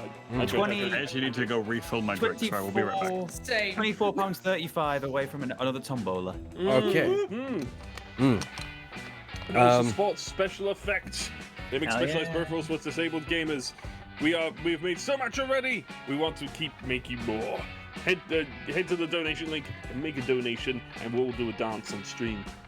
Also, you can get us to do Let's go. silly voices in the We'll characters. do a that we found. cocaine-fueled interpretive dance. That as well. We will do Just that. without the cocaine, because how the fuck do you get that stuff? Were you about to move it without even telling No, me no, I I- wanted to go? No, it's more a case of us like moving around. So where would you Oh, like oh, to oh. go? Oh, it just hovers over when you put onto a plate. Sit me next to the goth witch and the robot. Ah. Now we do have a different who is getting some drink. So I have you, to. you hear the sound of joyous laughter and lively conversation. So you just know some crazy shit is going down. Is it a wacky prank? Reckless drug use? A sexually suggested double entendre situation? Arrived for misunderstanding? You head closer to see that. You see that it's calculus and joy doing Sudoku. This has been the narrator's brother filling in. Thank you, brother. Thank you, brother. Rotara. And not some crazy variation on it. Just plain old normal put numbers into squares Sudoku. No, friend Joy. According to my probability calculator, if you put that 8 there, it will conflict with the 8 necessitated in that same row 5 boxes over. Delicious. I appreciate you helping me, but if you give me the answer before I even finish writing the number, it does take some of the fun out. I am so sorry, friend Joy. That was not my intention in the slightest. I will wait for you to finish writing the number before I inform you of how wrong you are. Wow. You break into a cold sweat. You've never encountered a situation like this before. The conflict is mild at best, and nothing ludicrous is occurring. You're so used to inserting yourself into absurd situations and making them going wilder and crazier that you have no idea what to do with this normalcy. How can you possibly use Sudoku to increase your chances of love with one of your fellow campers? Greetings, fellow organic life forms. Friend Laura, I see that you are staring intensely at our Sudoku puzzle with a look of determination to solve a problem on your face. Hell yeah. You're welcome to take a stab at it. Sudoku is such a nice way to unwind after saving the world from my enemy's schemes and my friend's shenanigans. Oh no. Oh god. If only you were given a rampaging cockatrice or a high-stakes Pokemon battle or a dead body to hide, but Sudoku? So take a deep breath and prepare for the hardest challenge of your life, using a game of numbers to romance your friends. Oh no, not math. And also resisting the urge to put exclusively 69 and 420 into alternating boxes. Fuck all the other numbers. Zeros and ones all the way, baby. Or fuck all the numbers. Fill the squares with glyphs for Sudoku solving spell. So this is basically choosing which one you want to appeal to the most. Binary or... Do you want to be binary or non-binary? Oh, we're gonna go bonery and gothicy, but I mean, both are bonery. Nah. Fair enough. Do you have a row boner or a witch boner? tonight is certainly getting out of hand. If I said both. You can't have both. You have to pick. I know. I think the game wants me to go the way that I got to appeal more to the person who I appeal to at the very start of this. You do not have to. You don't have to. You can change. Change your path. You might change your path. You want to go differently. You can. It's Oh my up to god! you. Alter my destiny. Maybe. I don't know. Yeah, we'll see. Fuck it, let's see what happens. It's not that I don't dearly love you, robot person, but let's try the glyphs for a Sudoku spell. That was magic. Oh. Oh, dang. Did you use high-level, incredibly complex magical glyphs in this puzzle? That's amazing. I didn't know you were a wizard above level 69. Huh, 69 reports in the equation, not even by you. Also, shit, whoops. No, you're not, and you have no idea what the glyphs will actually do. Oh no. The book of Sudoku puzzles begins to shake and smoke. Suddenly, a demon bursts out the pages. Corazon, the chaos demon known for its love of trickery? Fuck yes. That's right, says Corazon. Now for what devious reason was I summoned? Crashing a dinner with an archbishop, pulling his hair and farting all over the place. No. As funny as that is, but no. Covering all the stairs in someone's house with sticky flypaper? Switching someone's pet hamster for an eldritch horror that consumes all? Taking unflattering photos of someone and tagging them on social media? No, that's gnarly, bitch. Friend Corazon, we would never. You explained that you were actually just trying to finish a Sudoku puzzle. So, cool. What is this? Is it replacing all of someone's walls with windows and their windows with walls? Because if so, I'm a Sudoku expert. No, friend Corazon, it is a game in which one uses logic to place numbers into boxes in order to create a pattern. Corazon is intrigued, and you spend the rest of the evening teaching him the art of Sudoku, which he takes to surprisingly quickly. At the end of the night, he shyly asks if you can take the Sudoku book with him as it is his new passion in life. You agree, and he disappears. Wow. I've been trying to defeat Corazon for 5 years now. And it only took you one night to get him to renounce his evil ways for a life of number puzzles. Nice touch. I owe you one, Laura. That's what you like to hear. This went down 100% exactly how you thought it would, definitely according to Laura. Keikaku. No, Translator's note: Keikaku means plan. Translated as Keikaku means It means plan. Keikaku also means plan. I love this game. It's so No further stupid. questions. I thought it would do that. Yeah. I thought it would do that. Ra-da-da-da-da-da. Mr. Zombieman. Oh goodness. I guess I'm heading over towards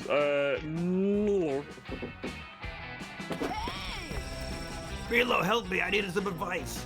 When life closes one door, another. Ooh, yay! Advice is my specialty. Let's see.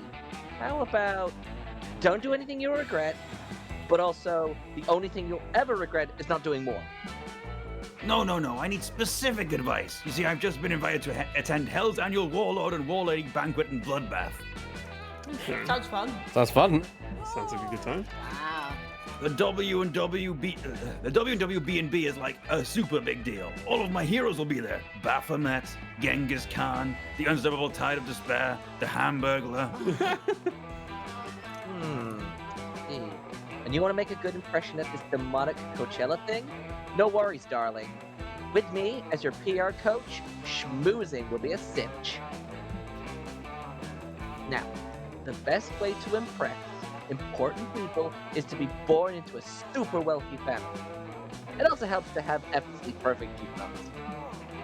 Aw, but I'm already 20 years too late to be born into a super wealthy family. There must be something else I can try. No one is ready for Dahlia. How about when I get to the party, I show polite dominance by biting the finger off the biggest, most aggressive person there. I'll establish myself as the alpha. Hashtag fail. Dahlia, OMG, no. It hasn't been polite to bite your dinner. It hasn't been polite to bite your dinner host's finger off since literal finger foods went out of fashion in 1910. As much as you love these two, they're clearly hopeless without your help. How should Dahlia impress her supervisors at this banquet? Oh, blimey. Win over everyone by practicing the most charming contact sport, eye contact, or smash a watermelon with a headbutt. Don't get I me will get the interested. ratings. Oh my god. I'm gonna presume that the second one is Dahlia. Yep. Presumably. No, you couldn't tell. Yeah. Fuck it. Let's get destructive. Disrespect your surroundings. Especially watermelon in the headbutt, it is. Disrespect the watermelon! Disrespect us. That sounds perfect. Okay.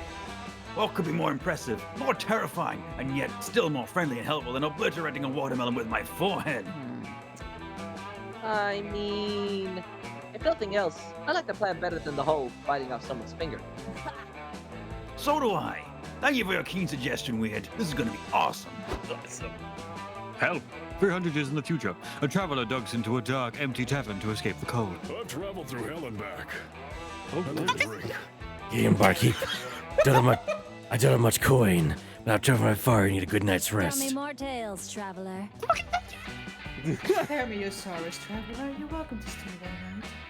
Hell, I'll even throw in a cup of hot bone broth if you pay me a good story from your homeland. Yeah, it's a long story. A good story, huh?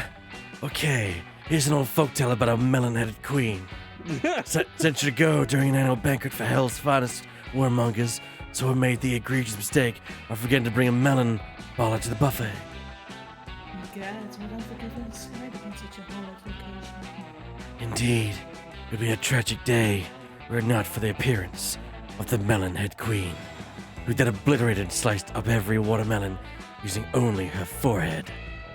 Everyone was so enamored with the queen's brute, unflinching strength, they even gave her the honor of headbutting the utensil for getting offended to death. Glory to Dahlia the What an Strong. amazing woman. Why don't you stick around, traveler, and keep telling me tales? And perhaps I'll tell you a few more. Meanwhile, in the present, Dahlia is super happy with you.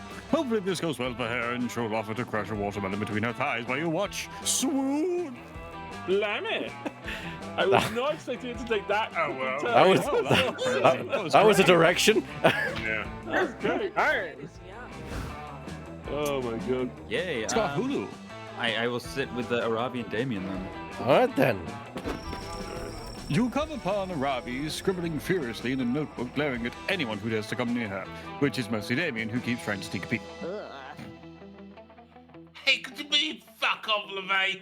I'm trying to journal and let off steam, and you're really making me feel the opposite of calm and introspective. Come on! Just let me see what you're writing. I won't tell anybody. The curiosity is killing me. Killing you, huh? Interesting. Let me make a note of. Stop talking to me. Loser. This is no fair. Did your therapist or whatever tell you need to share your burdens with others? Share your fucking burdens with me. Come on, Ravi. Oof. Using your own words against you, Ravi. You're gonna use coach's words with the balls in your court now. I don't want the blow. Could you go put the... While she's screaming and flailing, though, she accidentally drops the notebook. It flips open to a page filled with doodles of Damien being stabbed, beheaded, eaten by a lawnmower, etc. Deserved? Question mark? Are these plans to murder me? Blush? No! What's enough? What give you that stupid idea? Because the header says Damien murder plans, notebook 5 of 17. Obsessed much? No! You can't prove this is mine. I mean, framed, I say. It's got your signature at the bottom. But you were literally just holding it. If there's one thing these two excel at, it's pointless arguing and yelling. You should put an end to this argument before your eardrums rupture. I'm sorry, I can turn my mic down. So, Aravi, here you wrote, I hope to one day have Damien's heart, but like his literal beating heart, which will have removed from his bleeding chest after I murder him. These aren't plots to murder you, Damien. They're plots to murder me. Damien LeVay was my nickname back in middle school. I'll cover for her, yeah. I also like Rex's hand in front of the mouth. Yeah. Cool. I'm so shocked. Scandalous. Ghost gasp. What? Why was my full name your fucking nickname? I think the better question is, why is Scarf's nickname your nickname too? That's hella derivative, dude. But it's not a nickname. It's my literal actual name. Sure, buddy. I like his story. Scar has been going by Damien LeVay since the 7th grade. Clearly they call dibs.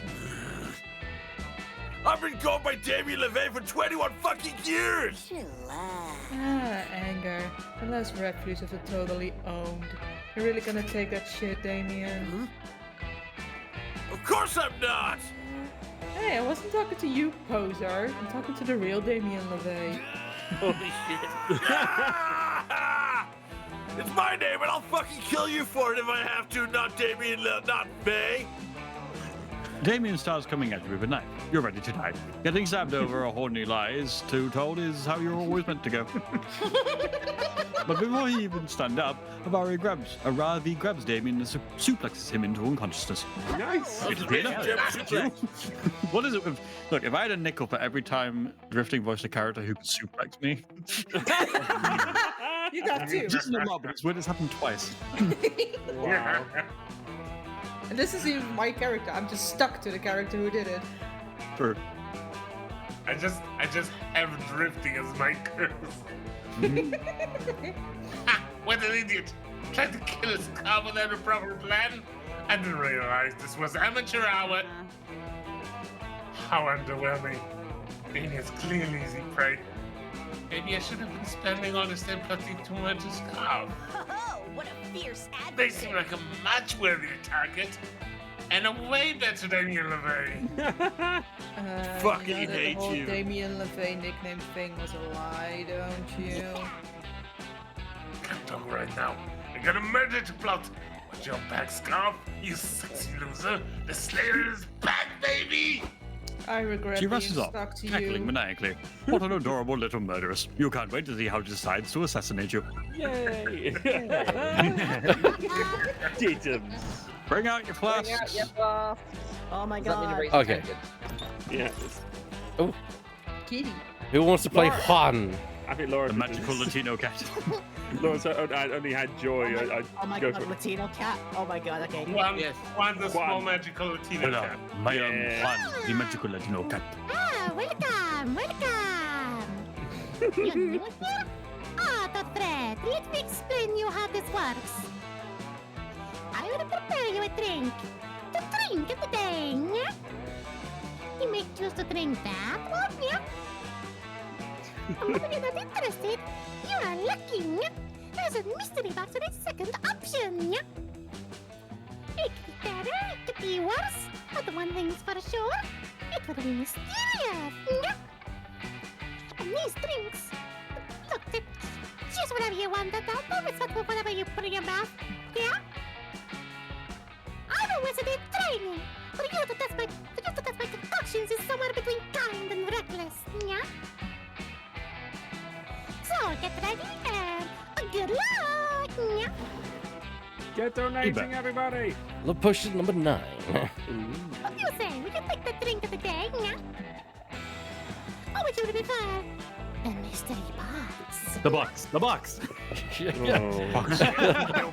It says the box. The box. What's in the box? It's a Simpsons reference. What's in the box? The box. The box. The box. Oh. Oh. Meeny, meeny, miny. It's not a bad looking potion. No, I'll take it. Yeah, darling, yeah, I was getting your common sense, yeah? And your pass, the prizes, the drink you chose, yeah? Quite the feeling, right? The ABZU. Don't know if I take him to that myself, but the real question is, will you, yeah? I also have this mystery box because at this point, who knows what you drink, yeah? All right, Laura. Well, am I taking The blood or the box? I want the box. Yeah. Good choice. Good choice. Is it a good choice? Toilet wine. The mystery box? So both of you, yeah? Hope you're happy with it. No refunds, yeah? Talking. That's a good. There's Oh, The no. bargain. No idea if I can do this right. You wanna try it, yeah? Otherwise, you can always have the mystery box. Bargain. Can I remember what the bargain did? I think it messed with stats in a funny way. Oh, what's in the box? Congratulations, you win bone hurting juice. Oh, no. Oh no. Mystery box for both of you, yeah? Hope you're happy with it. No refunds, yeah? Bone hurting juice. It doesn't The sound cool good. dude. Cool dude. No idea if I got this recipe right. You wanna try it? I feel like she should. I feel like Kat's gonna recycle lines around here. Yeah. The mystery box, yeah? Yeah, Let's no, go. after this one, you don't need to do the voices for the cat. Yeah, I'll take the cool dude. The Yeah, cool yeah. dude. That's fair. You get nice choices. Like that bullshit. There you go. Take the drink you chosen, yeah? Oh god. The So. potion number 9. Ah, no potion number 9, yeah? The right way to get started with the guide to you more than being yourself. It's finding someone with whom you can match, yeah? But the first way is by drinking this drink, yeah? Let's do this. Hearts with your chosen partner, I think. I would presume. Good on you. All right. All right, taking a swig. Don't drink the barley wine, yeah? Not just every day because barley and city are afraid that's a marketing stunt, yeah? Oh no. Oh shit, you're not doing anything good. Oh. I hit you all stats. Ow. Youch. Oh, this is going to be bad. No, not the bonneting juice, yeah? Oh. Don't want your buns will hurt. It's like that on the bottom you done them, yeah? Ah! Oscar? -1 to all stats. Delicious cold drink. Hey, cool dude. I really did it this time with the naming, right? Yeah? This thing makes everything cooler, yeah? Specifically by renaming all of the coolest nicknames ever! Oh god. Chosen one. Remember what color you were. It's just about when I leave you before you puke all over me. Ciao, yeah? Trade places. Oh dear. Red. Maroon. What? Maroon. I said maroon. Okay. Okay. Vermilion. Sky blue.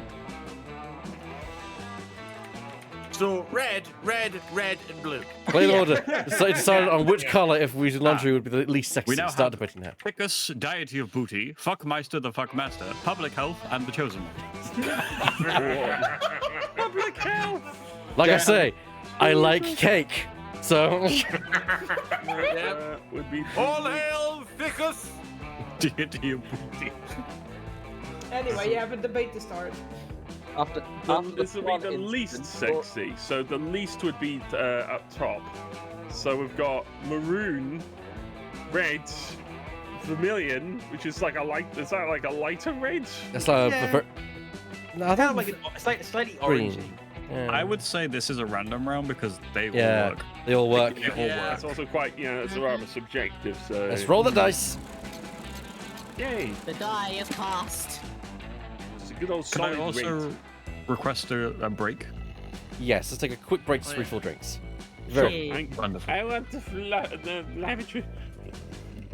BRB If front. I am not back when resuming continues, feel free to put my brother back in for a bit. Of course. Very well.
And we're back for part 2. We're not going to continue on just yet. Not everyone is back in time, but we just thought we'd, get chatting.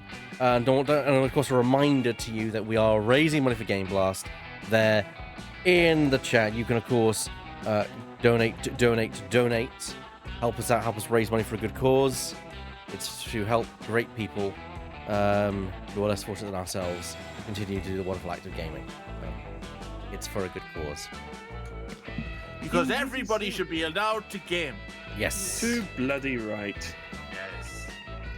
I am doing some posts to spread the good word. Come watch. I completely forgot how much smut is in this game. Yeah, be like that sometimes. Not that I have a problem with it. It's all safe for streaming, though. Oh, for sure. That's one of the best things about this game. Go. I just need a funny picture. It's raunchy, it's randy, but it's not pornography. That should be the tagline. Bad, honestly. It's just funny, honestly. Yeah. Yeah. Also, your voice for Damien is perfect. Yeah. I just hope I can still talk tomorrow. Yeah. Oh yeah. Oh, I remember when I was playing Monster Prom, I think, with Weird, playing Damien, and I couldn't talk for a whole day. It'll be worth it. We've all done our torturous voices in this Oh yeah, game. we've all. Yeah, especially with me, with Coach. I try not to. I try not to blow my voice out, but It's still better than me doing Damien. Oh my god, yes, I remember that. Well, of course, what I was doing, good old, of course, our favourite teacher gives a good star. no. The cursed professor. Professor Very Means. cursed professor. Also for Hex, actually I have a line in my head that's from, I think it's the Beetlejuice musical. Got any references? I don't know why, but that's what I've based the entire character on. I'm sorry, but whenever somebody mentions gold star these days, Ebert, would you do the honors? Thank you, the bits. You get a good star. There you go. Oh. Tweets have gone out. Or some. No. That's me jumping out of a window. Yeah, I figured. It's a ground floor window, but I just have to get away. Right, I will also do a Discordia. Oh god, everything's gone. Right. Go to an. We had a donation. Well, a donation? Oh no. Mishra. Oh my goodness. One day I'm gonna assassinate Connor. Thanks, Ravi. Thank you, Ravi. £45. Thank you so much. Does that mean we get a spin? We'll get a spin. What a way to kill the time. Hell yeah. We all know tombola spins are totally fucking metal. Am I on the screen? Hello. I'm gonna turn the light on. Boom, and then boom, and then here we go. Am I on your screen, yes. sir? All right. Yeah. Let's go. What spin? Let's go! Now let's stop! You grab one? No. No. No. Nothing. No. No. No. Yes. It's my last one. All right, then. Nice. You avoid it again, Chris. Right. Damn it. All right then. Number 17. Well, I know what this one is. It is my open world 4-game votes. Woohoo! Yeah!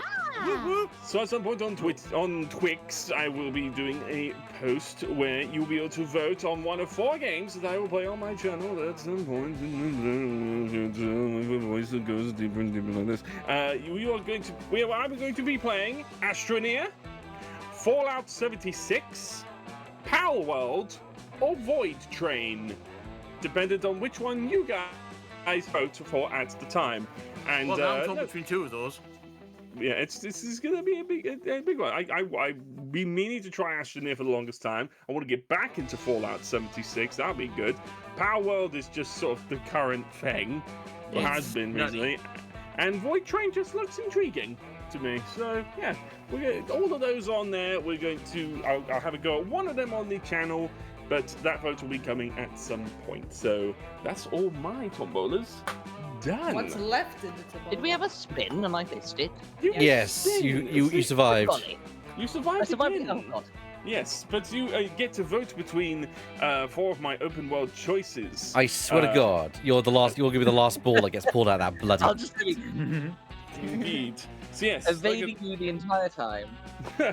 It's either going to be Astroneer, Fallout 76, Pal World, or Void Train, coming soon to a vote near you. So, yeah. So what's left in the tombola? The options, you have the backlog 4-game vote for Laura Petal. You have the Laura's duo with Scarfulu. You have Mysteriopolis playing Outer Wilds. Yes. Which some of us are very keen to have come out. Gianna Plays Games does crowd control Minecraft. Is still in here. That sounds a good time. Xantrus's Pickleborn, which is Bloodborne, and then he just drinks pickle soda every time he dies. And Ebac and Mysteriopolis playing We Were Here. That's what's left in the tombola. But we also have little milestones all over the place. We're hoping we can get to 4K in order to make not only another card draw happen, not only to have a Xenoblade Chronicles 2 happen for our own Laura, speaking in a deep voice, but also the Sin Dark Mysteries Season 1 from Scarfulu. Yeah. As well as a whole bunch of other things we've added tonight, but only if it happens tonight. We get it tonight. It's an easy going. Hydrate. We've gone ham. We get it. But you know, Nation for the nation. if the dream happens, we get to 4K tonight. You're gonna get a whole bunch of other host multiplayer choices come out and all. So, but that's only if you get to do that tonight. So, yeah, get donating if you really want a lot more, because we already are doing too much. So, so yeah. You'll get all the tombolas that are at least at 4.2k. That is the target. If we're not hitting it tonight, we can definitely hit it by the end of day 3. So let's aim for that, shall we? 4.2k. Let's do it. 4.2k to get everything out of the tombola. All right. Speaking of days, let's move on. Let's move on to day 2. Technically, I think it would be week 2. It's on with you. We're not going to get this done, but at least we can have some fun by getting through it. All right, Public Health, what you doing? Let's see. Dahlia. Dahlia is either Dahlia or Muller. I'm trying to think. My stats have been completely nerfed into the sodding ground. So let's go with increasing our fun this time. Fun? Yeah. Let's focus on fun in the sun. Let's have some fun. You decide to bring a metal detector to the lake that day. You'll scour the beach for buried treasure. You'll find a keychain, a tin box of stale cookies, which you eat anyway, a glowing chalice that the Knights Templar come to confiscate for some reason. But best of all, you managed to find some genuine silver-plated +2 fun. Score! Nice one! You're also being There's harassed little by you love more than loving on Milo, so it's fun to see that many other people are on the same lovesick boat. That outfit. This comment says the composition in your selfies is always so artistic. You should go into photography. And this person says, you post the most inspirational quote. Day equals made. This one says, HMU with that Reaper deck, Daddy. Oh, Jesus. Well, assuming all Grim Reapers have dicks and or identify as a male is so 14th century Europe. #blessed. But I'm flattered by this sentiment. Love keeping my fandom hooked on my aesthetics and thirsty for of me. All #blessed. of me even. Oh, Jesus. The hell are you? Who hasn't got a second character at the moment? I can take them if nobody else wants. Do it. Hell Go for it. Mix Belladonna, I was expecting to hear a conversation on your attractiveness, being true to your identity, and historical monster lore, but what do I find? Exactly the conversation you just described, Camp Director Miss Weaving? No, you're on your phone, as always, probably making blog posts on your TikTok page. I hardly blame you. Camp Director Miss Weaving. Maybe if you've got a social media page of your own, you'd be able to get better relate to your campers. It is really the social hub. I don't want to hear it. I refuse to consider the possibility that online interactions can possibly help people form connections or express themselves on the grounds that I didn't have the internet when I was your age. Hello, what are we doing right here? I am sick and tired of you campers burying your noses in your phones when you could be living in the real world, forming real connections, doing real manual labor. As such, Miss Banadon, I'm confiscating your Instagram account until further notice. Give me that. But you just admitted you're not familiar with the internet. So let me tell you, that's not how it works. You can't just confiscate someone's... My phone! What? My Instagram account's gone! It just disappeared! How is that possible? I told you, Miss Banadonna, I confiscated it, and there's nothing you can do to get it back. It's mine now. That can't be true, and it won't be true if you have anything to do about it. If there's one way to impress me, though, it's gotta be to get their Insta back. Your plan? Subject your minds to the mysterious trials of the House of Capture to prove you're worthy of retrieving Milo's account. Or, according to the Instagram Terms of Service, any account ownership-related dispute can be settled with a grand race at Murder Mountain. This is so #lame. Oh my god. Well, I'm at the fun place, so I'm trying to keep it fun at Murder Mountain. I think Murder Mountain is the that was final challenge in the game Kill Guys. Well, of course. I always forget that Instagram is actually a portmanteau incorporating an acronym. Insta for instantaneous. And Gram is an acronym for Grand Race at the Murder Mountain. They dropped the second M around the same time Facebook dropped the Facebook. A race. Very well, Miss Belladonna, I accept. But just know that it's unwise of you to enter in such a competition against me. Yeah, cool, whatever. I have to get my Instagram back. And I'm going to do whatever it takes. The three of you arrive at Murder Mountain, where Instagram's top execs eagerly await your arrival and let you in on their secret. Honestly, Instagram was always an elaborate scheme to get more people to participate in the grand race down our beloved Murder Mountain, but the whole thing just kind of spiraled out of control pretty quickly. Oh my god, #save! Wait a second, says the CEO, eyes going wide. Is that Arcane Aragog Hugo Weaving, the greatest drag racer in history? Arachne, but that's okay. What? I might be. Ah! Weaving is a legend! She used to race down the slopes of Murder Mountain long before we came up the Instagram as a scheme to have more races. She's undefeated. I am starting to think maybe we shouldn't do this.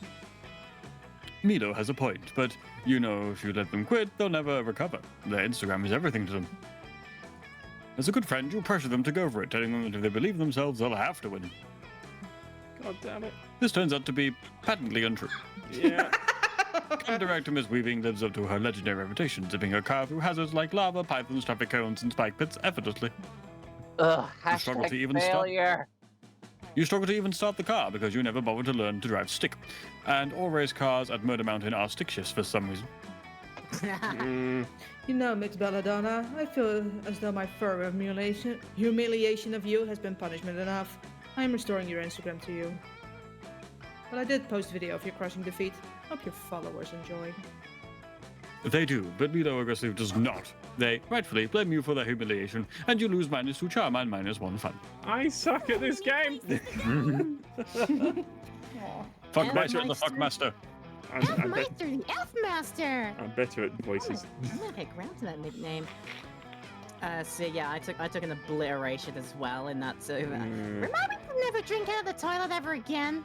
I say I forgot the narrator had to do many other voices as well. You're doing wonderfully. I just forgot. Yeah, you are doing great. You are doing great. You're doing Let's get creative for a change. Creative. Just don't use green then. That day, the Monster Scouts hike around the camp, cleaning up litter to respect nature and stuff. Nobody but Coach gives a damn about picking up trash, but it has quickly become a contest to find the coolest garbage. Some find used condoms, others find weirdly shaped fruit. You somehow find a Rembrandt. It's an original. The mystery of how the Rembrandt ended up there will go on to trigger the most epic adventure you will all go on during the summer, but it won't happen on screen. But you still gain +2 creativity just by looking at it. So magnificent. Yeah, it's pretty. Afterwards, you get stuck in another one of Coach's lectures about trees. Oh god. God. That's why you should never lend a tree your mobile phone, no matter what it tells you. Suddenly, Aravi and Calculaster come running out of the woods. They stop in front of you and Coach, panting. Kids, what's wrong? Why are you panting? I didn't even know a computer could pant. Ravi Mishra, monster slayer. Because we just hunted down a wily and surprisingly fast hedgehog. Slaughtered it for meat. Oh no, they killed Sonic. Good survival skills. I hate that hedgehog. But why is Calculaster panting? As one of the sins was removed from this world. Hack. To provide moral support from my friend Aravi. And Hex. They don't have lungs either, do they? Nah, I'm not panting. I was just beatboxing. It's my new thing. Beep boop. I hate it! But that's not why we're here. We're here so it can help us figure out what to do with this dumb animal we killed. Aravi drops the still warm hedgehog corpse on the ground. You can't help but notice the bright red sneakers it's wearing. Maybe those are what made it so fast. They really did kill Sonic! Again. I was too slow. You should have killed Shadow the Hedgehog, please. I don't want to play that game. Tough, we got the money. Fuck you. Donate! I'm honored that you came to me, kids. Looking the meat of the animals you kill is an essential skill in your wilderness toolkit. First, you'll have to... No. We know how to cook meat. I'm an expert hunter and survivalist. And I have access to YouTube. Smiley face. No. We want to figure out how to jazz this dead hog up so it's something people will actually buy. Excited for our food truck. We are planning to start a forest food truck, you see. We are thinking of calling it The Woods in Your Mouth. But we are at a loss as to how to proceed, as none of us have any experience with fine dining. I, for example, cannot eat or enjoy food. I should just stab random animals and hope they drop fully cooked ham, hogs, or legs of mutton. I've tried sticking... And I'll break down Nice, walls as man. well in the hope to find some mysterious wall chicken. I've tried sticking it in my floppy disk port. It did not go well. And I subsist mainly on diamond of Aravi's angst and everything bagels. Take care and never stop Sorry, kids. blaming. It's beyond my expertise. I know about survival, not haute cuisine. After all, if it was enjoyable, it wouldn't be survival. Good luck.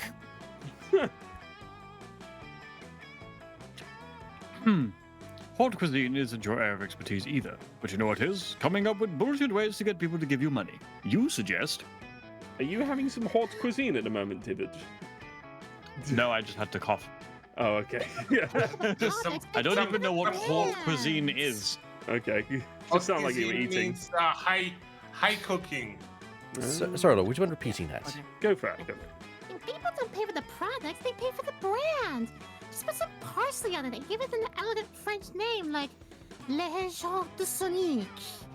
Or add some ketchup. Ketchup makes everything taste pretty okay. But I love ketchup.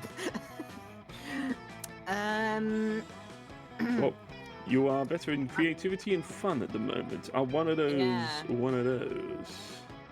Yeah, I don't know. I don't know if like going for the top option is like could be a charm move with like how it's like adding some elegance to it, and I am currently very much lacking in that department. Ketchup could be quite. I think I want to do ketchup because that sounds like a fun thing to do. Yeah, but I could be very wrong about that. So let's douse that. Let's douse Sonic in some ketchup. Don't make me gargle it. So fun. Definitely not. So fun. Hey, yeah, I love ketchup. I even tried to make my own ketchup once, but I think I used too much people blood. There's no blood in ketchup. People are otherwise. Well, not with that attitude. What? No way. Why not curse all those people to kill themselves then? Anything could be turned to ketchup if you're brave enough. If you try hard enough, yeah. You confirm that ketchup doesn't contain any blood at all. Well, I disagree. Tomato blood. It's definitely ketchup in my blood. Ugh. Oh, boo. I'm no longer on board with this plan. Y'all have such defeatist attitudes. Aside from Hex's paintedly ridiculous objection, I am generally skeptical that ketchup truly can make anything taste pretty okay. Man, Well then, you say, why not put it to the test? You whip up your bottle of survival ketchup and invite them to try their luck. Okay, let's see. What if I put ketchup on this healing potion I picked up? These things always taste like medicine. Oh. Wow! Not bad. It's sort of like a Bloody Mary mixed with cough syrup. Pass me the ketchup. Let me try. Let me try. Hex pours a bunch of ketchup on Aravi's head. Hey, what the hell? How else am I supposed to put the ketchup on your sanity? You want me to put it in your ear? Eat my sanity! Yeah, I'm starving. Not usually, it tastes like steamed broccoli, but with this ketchup, I gotta say, I kinda like it. Okay, that's enough ketchup for you. You try calculester. Well, the only thing that is remotely like food for me are these lithium-ion batteries, but I do not think... Here comes the ketchup! That is actually delicious. I am convinced our food truck will be ketchup-themed. Nice, nothing beats that good red flavor goo.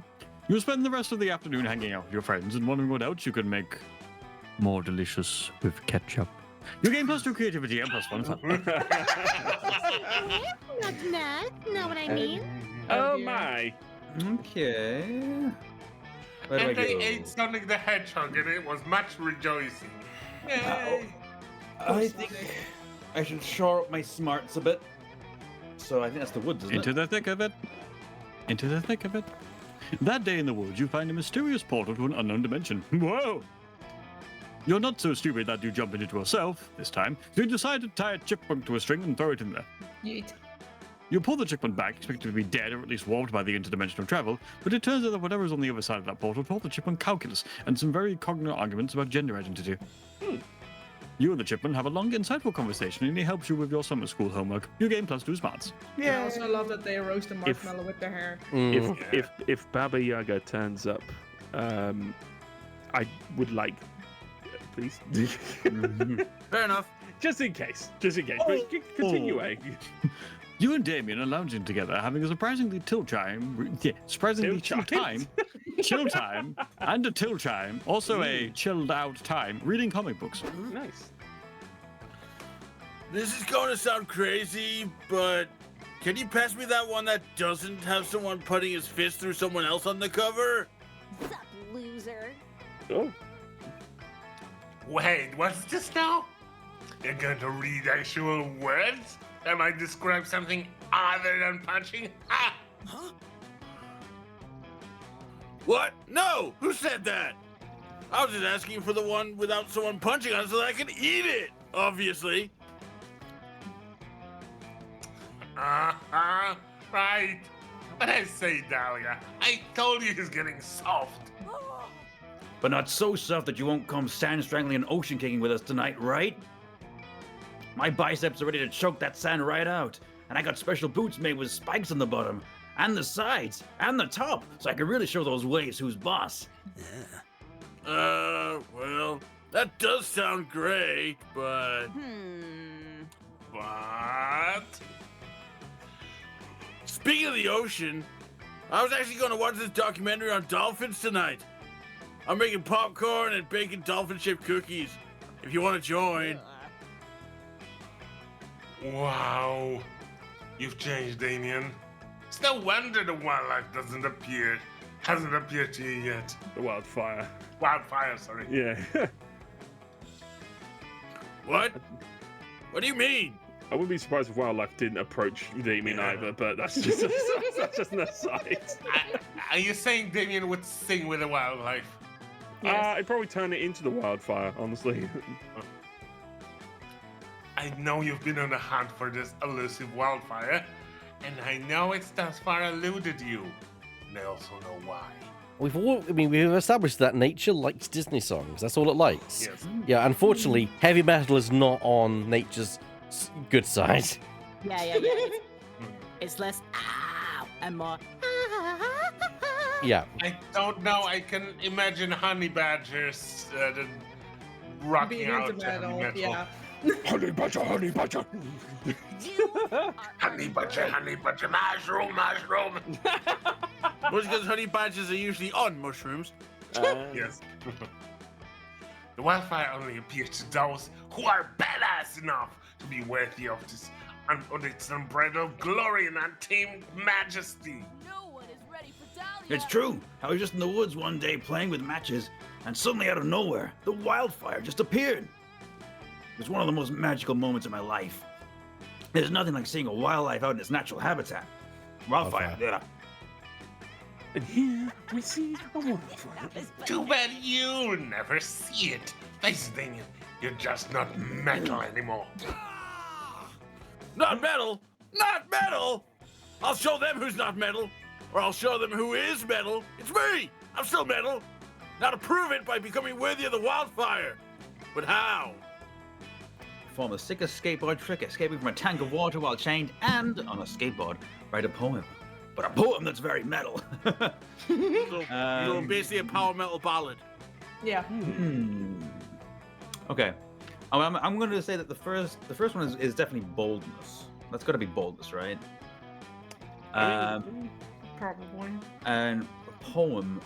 Creativity? I would say probably creativity. Or charm. Could be charm. Could be charm. I think I have probably a better chance with the second one, so I'm going to go with that. That's crazy enough to work. Yeah! Was creative. Fuck yeah! Of course! Nothing is more beautiful and poetic than the raging of a wildfire. So obviously a poem would attract it. But there's so many different kinds of poems. Sonnets, haikus, elegies. What's the most metal variant of the most metal art form? Oh! An acrostic spelling of the word metal! It can't get any more metal than that, literally! Unless I pack it chock full of metal things, like nails. By the way, acrostic... Sorry. Acrostic is a piece of text that when you take first words of each line, they create another meaning. Yeah. I mean, not first word, first letter. The more you know.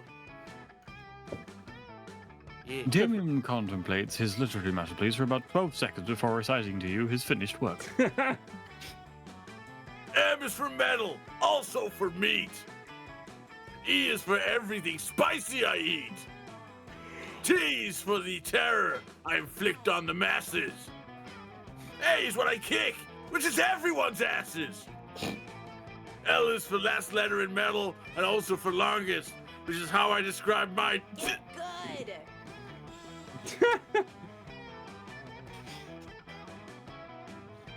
Were you about to end the poem with a dick joke? How not metal? You obviously never heard of Steel Panther. No. No! Sure, Red Rocket. Anyways, unlike poetry can be badass. Can't be badass. It's just yours that sucks. Aravi, melt this demon's motherfucking face off. Arabian Hex! Don't try to own us! Spitting critical rhymes with a +10 bonus! Holy shit. My name is Dolly and I've got 9 pecs. Call me I fuck Newton because I invented sex.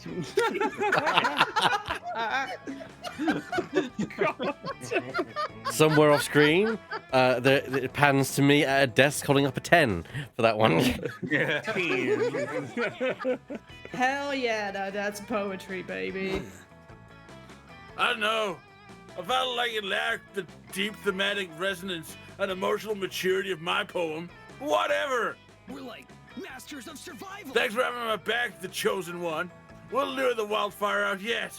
Maybe next time we do a tag team poem like they did, but with themes.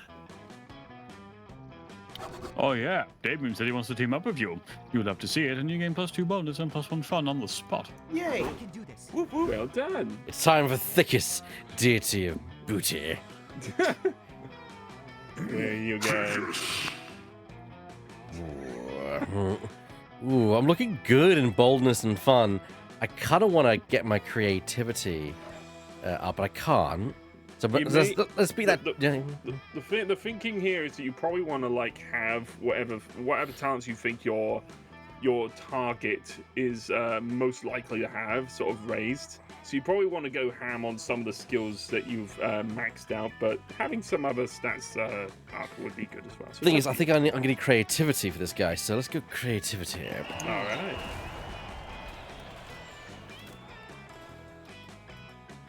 That day at the Camp Dome, you all play the classic children's game, The Floor is Lava, with a twist. The floor is literally lava. Yeah, I set it up. You're all hopping here and there, trying to survive the dangers of, lava, but then one of your teammates falls. He's sinking into the lava, dying a slow, agonizing death. You offer a hand, but it's too late. Before disappearing under the hot lava, he whispers his last words. It's deity of booty. Your hair looks great. It does. You gain +2 charm from a nice compliment. After surviving that, you meet with Aravi to check out a new dungeon she's been telling you about. Oh. A 3-hour hike and several side quests later, you're finally there, but something seems a little off. Unbelievable. What the hell? All the loot's been hung on clothes hangers and arranged in shops. And where's my hype battle music? There's just bloodless covers of 90s sound rock hits. A troll leaps from behind a large fake food. Prepare for a random encounter, he cries. Now that's more like it. Let's go. I have plenty of those in my future. with flavor. He continues, displaying a tray of piping hot cinnamon pretzel bites. Try Pencil Prison, located in Floor B2. Level up, loser. Come on! This is dumber than specking to defense for a solo DPS build. I don't know, Ravi. These pretzel bites are pretty dope. I said we get them out. The pretzel bites are saying anything. If they were, at least that would be interesting. Ah! Who ruined this dungeon? Oh, wow. Oh. Hello? Who feels like who feels like I haven't had a voice at the moment?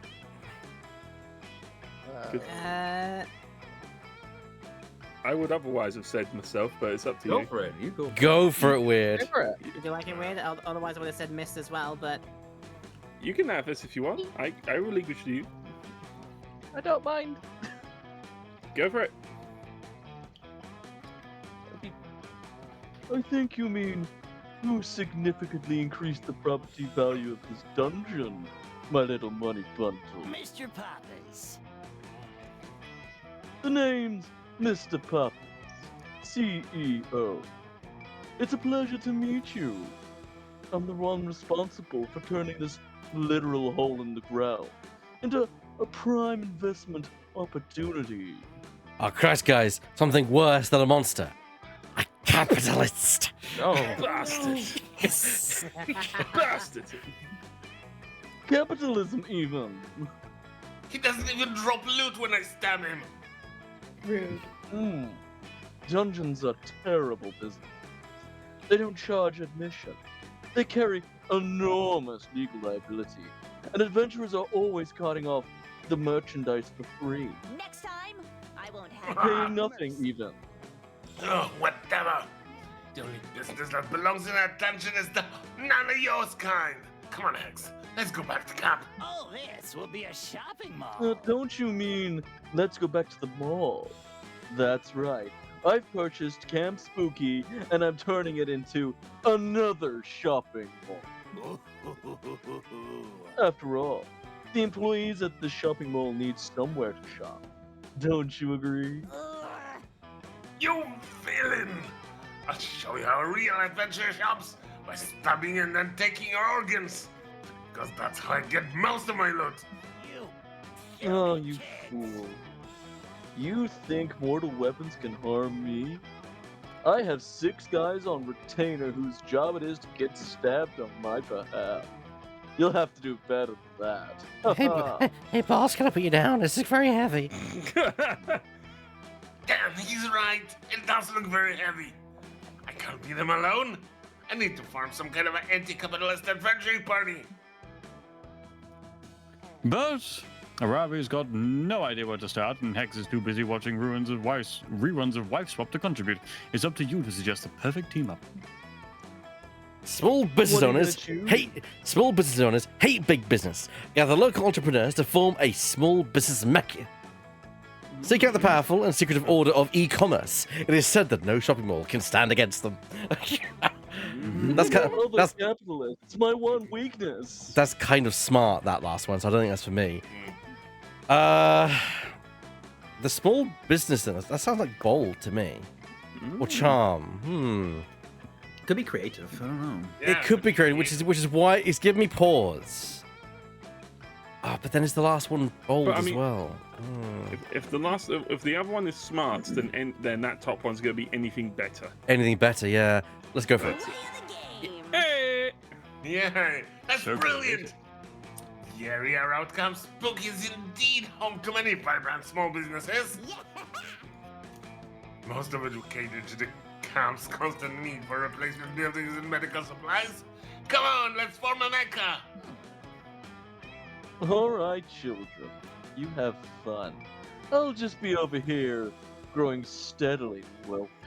That sure is actually really heavy, boss. Several Keep hours of carrying community organization later. Thank you all for gathering here today. We're facing a great evil today.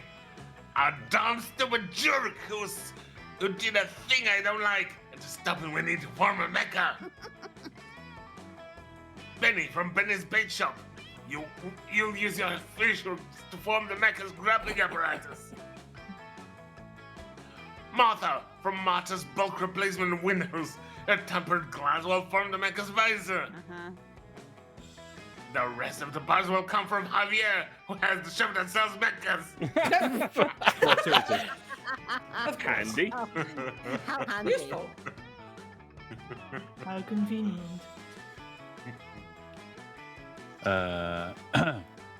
Thank you so much for including me in this, says Javier. I only hope that my tiny contribution can help you succeed in some small way. Thank you, come again. Please come again. That's not what I was doing, but okay. You, Ravi, Javier, Marsha, and Benny climb into the mecha's control chamber, and after briefly practicing some perfectly synchronized battle moves, you take off to fight Papas and his goons. Wow, Pacific Rim. I'm more thinking Ultron. Maybe. Yeah. What's this? We're under attack? Curses! I don't have mecha insurance! Oh no. The battle is an absolute rout. Benny Hooks makes short work of Papaya's bodyguard. Martha's visor provides excellent visibility, and Javier's electromagnetic Gauss rifle is also kind of useful. Nice. Big companies may be able to produce lower prices, says Martha, but nothing will ever beat the charm of small businesses or their ability to form a huge mecha. Oh, this isn't the last of me, you'll see. You'll rue the day you trifled with Mr. Papas. You socialists. I'll be back, and you'll be sorry. Hey, employee, carry me out of here. Oh no. He probably says some other stuff too, but the mecha punts him into the sky, so he turns into a little star and then vanishes. He's blasting off again. Do you want to be my support? Wow, you're a hell of a commander, thick as the your booty. You earn my respect, and this helm of pass to bonus and plus 1 charm. Get in. Hey. Hey, wizards. What's up?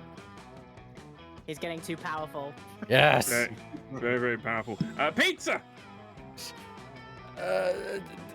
Something good. Chocolate. There you go. Love.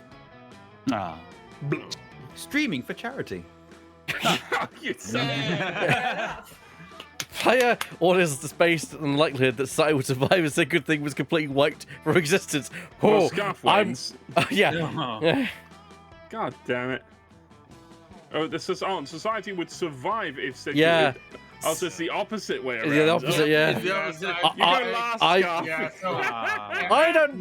goes last, unfortunately. Are we sure? Because love, love. Yes, but charity.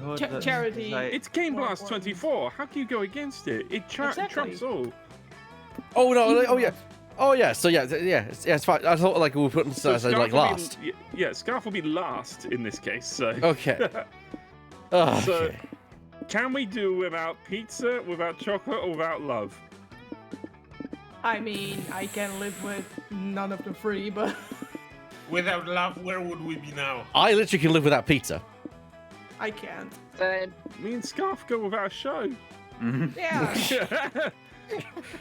I feel like if we're gonna put anything first, it probably should be love. What? Do without love? Oh, do without love. Okay. Yeah, it's the opposite. It's like goes the other way. So love Other would way probably be round. third Okay, in that's- that case, since that he could be- backbatted for it in that case. So, So the question is pizza or chocolate? Pizza or What chocolate. would wreck the world more or less? I think more people probably like chocolate. I'm guessing. So, Yeah. Probably. That's my Yeah. vote. So it Yeah. goes pizza, chocolate, love, GameBlast. Yes. So that's you, Laura. Okay. Pretty much. It is decided. There you go. In the evening. Sure. 6 o'clock in the evening. Fun! Fun it is. I'm having fun, damn it! Before you go to the lake, you decide to make the most fun inflatable toy to float on that you possibly can. Yes. You combine many of your favorite fun things: ice cream, tabletop games, watching your enemies fail, ducks. All my favorite. The resulting amalgamation is certainly interesting, even if it doesn't exactly float on water. Fuck you. You decide to name your toy Dr. Frankenstein, or maybe you should name it Dr. Frankenstein's monster. Just behold your horror you've created gives you +2 fun. It's called Frankenfun, thank you. Frankenstein? What?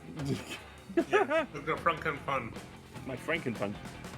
Later, you're wandering through camp looking for Milo. Your therapist said you need to spend some time contemplating mortality, so hanging out with a Reaper counts, right? Yes. Oh, hey! I'd like to chat, Faye, but I've got a gig. Actually, why don't you come along?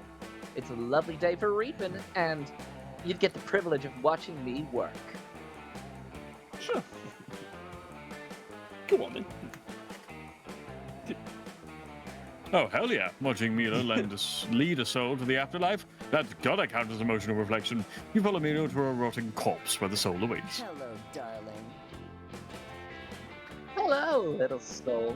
I'm dead. But you can just call me Milo. Here's the bad news. You're dead. But the good news is, I'm gonna take you to the afterlife. Let's go. But pose for the selfie first, will you? You, death, have come for me. But first you must listen to my tale. 'Tis a tale of woe, of strife, of courtly ambitions. I was the Grand Maester to the Mare King. Hashtag boring. Another dead person with a tale. They always want to tell you a tale. People just don't respect the Reaper's time nowadays, you know. Ugh. Go ahead, I suppose. I served the venerable Mare King of the Grand Maester. Days ago, the Mare King was attacked in his sleep. He survived, became obsessed with the idea that the attack had been a coup. He killed me in his paranoia. But I saw the attack with my own eyes. The Mare King was not the victim of a coup d'etat. He was attacked by a vicious beast with the strength of 100 warriors. Blimey. The beast was a doggish thing, and covered in the thickest fur, and it pissed all over the king's chamber. The room was positively drenched. Ugh. Strangely enough, the beast seemed to be rather enjoying itself, barking and laughing, and I heard tell that it was goaded on by a mysterious spectre. Oh no! It's another mystery, and to this day I wonder if...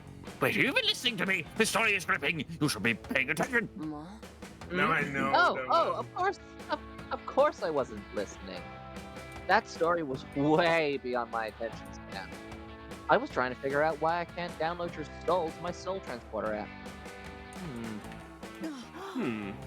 That's weird. What if I change this app? Oh, no. Oh god, no. This better not be what I think it is. Hey, Grandmaster. By any chance, did you ever trade your soul to a demon? Trade my soul to a demon? I don't recall. I might have. It sounds like something I would do, but I can't recall the demon. Oh god. Oh god. Oh, damn it. Oh, sorry. That soul belongs to me, baby. Get ready for an eternity of Dahlia.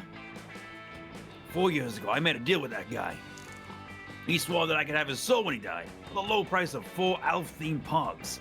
You know pogs? You remember pogs, you guys? I do. Also, Dahlia's fucking ripped. Yeah. God damn. Oh, yes, it's all coming back to me now. Great to see you again, Dahlia. I forgot I traded away my soul, but I never forget those bitchin' elf pogs. They were so sweet. Such nice pogs. I was entertained by them for like 4 weeks. Then the next trend came and I forgot about them, but it was totally worth trading my soul. O-M-G. The shenanigans I can barely cope, darling. I need you to relinquish the soul so I can take it to the afterlife. I refuse to let this affect my rating.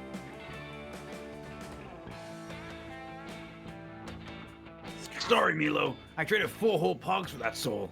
I'm not giving up unless you give me something better. I'm making a soul army. And he's gonna be my first soldier. Shit. Looks like Milo needs to wrestle this soul from Dahlia's demonic grip, bargaining with Dahlia and getting the sexy Reaper the recently deceased soul that they deserve. Why worry about one pathetic little someone can trade it for an entire soul album? Or how about 20 elf pogs? Make it rain pogs in here! I am championing fun mostly in anything, and that's what I've got stats in. That last one seems fun. Let's go for it. Done! Get it. 20 elf pogs? Public health, are you serious? It's a deal! You grab your collection of elf pogs out your backpack. Dahlia snatches them excitedly and throws the Grandmaster's soul back to Milo. Never stop being you. Wonderful. Thank you for trading, Dahlia. I'm pleased a butterfly emerging from its chrysalis. And I didn't even realize you were such a big elf fan. First off, fuck yeah, I'm a huge elf fan, but this was actually a financial investment. The pogs black market is hella lucrative. Wait, can I get those back? You guys haven't heard? There's a whole underground economy that's based off of pogs. It's a totally unregulated market. That's what makes it so fun. Potcoin. And the specific type of pog is important for determining its value. Elf pogs are some of the highest value pogs out there, along with Star Trek The Next Generation Stardust. Yeah. Sorry, what? Technically, the black market does consider human souls to be a type of pog, but they're basically worthless currency. 20,000 human souls are usually worth about 1 elf pog. Blimey. You got a deal. You're trending, darling. Dahlia, you're an absolutely inspired trainer. I could listen to you talk about the underground economies all day. This is basically ASMR for me.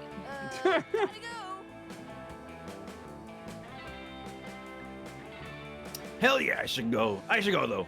I want to liquidate these pogs right away. The whole market's going crypto soon, and you'll never know what that'll do to the value of these babies. Oh dear. Oh no. I sincerely cannot believe how well that worked out. Let's finish this reaping gig, okay? Milo pops the Grandmaster's soul into there. Give Sizzler and Soul Reaping Toad, and you two enjoy a nice stroll whilst leading the soul to the afterlife. I wouldn't know how to pronounce that either, honestly. It's Yves Saint Laurent, but I didn't get that when I was reading it, but I was like, fuck, I'm correct. Yeah, But you have then finished this gig so quickly, you two take the extra time to sit off on a cliff and hold hands. It's romantic AF. Wait. Yay! It's so beautiful.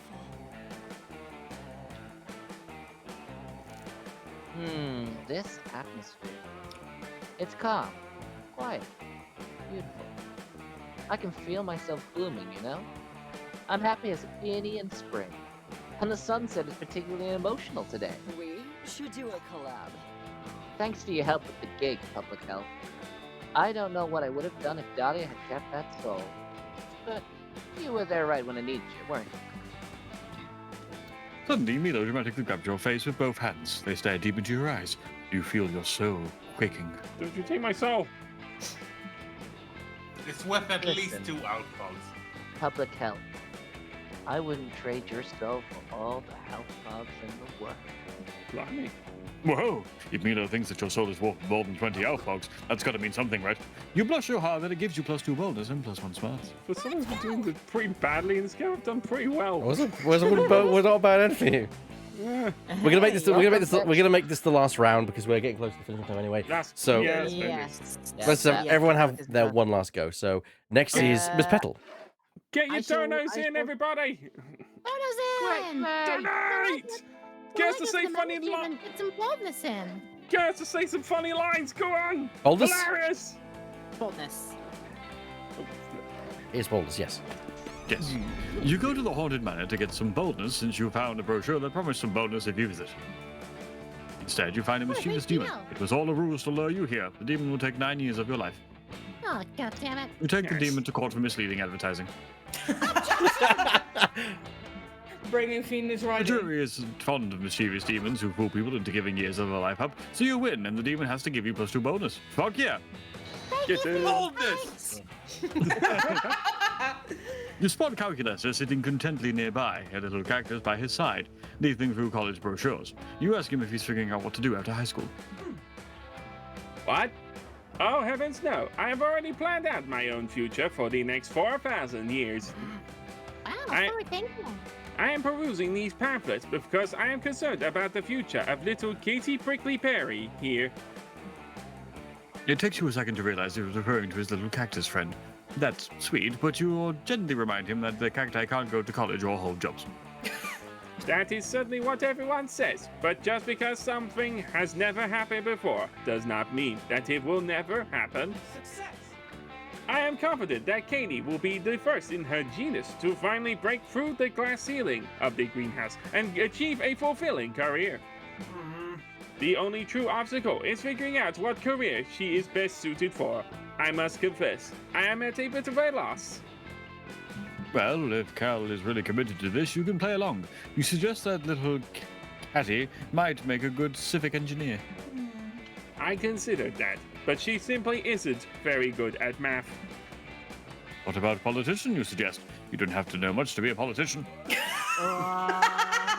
I'd never let my little plant be surrounded by so many unethical people. Fair. Fine, you relent, but what about a surgeon? No good. Surgeons need thumbs. Probably. Wow, this really is trickier than you thought it would be. That's because you can't believe Calculator is trying to take this so seriously. Still, you didn't get where you are today by not having an infinite supply of dumb ideas. Surely one of these two will work. Well, this cactus would make a great Pinterest model for chic interior design photos.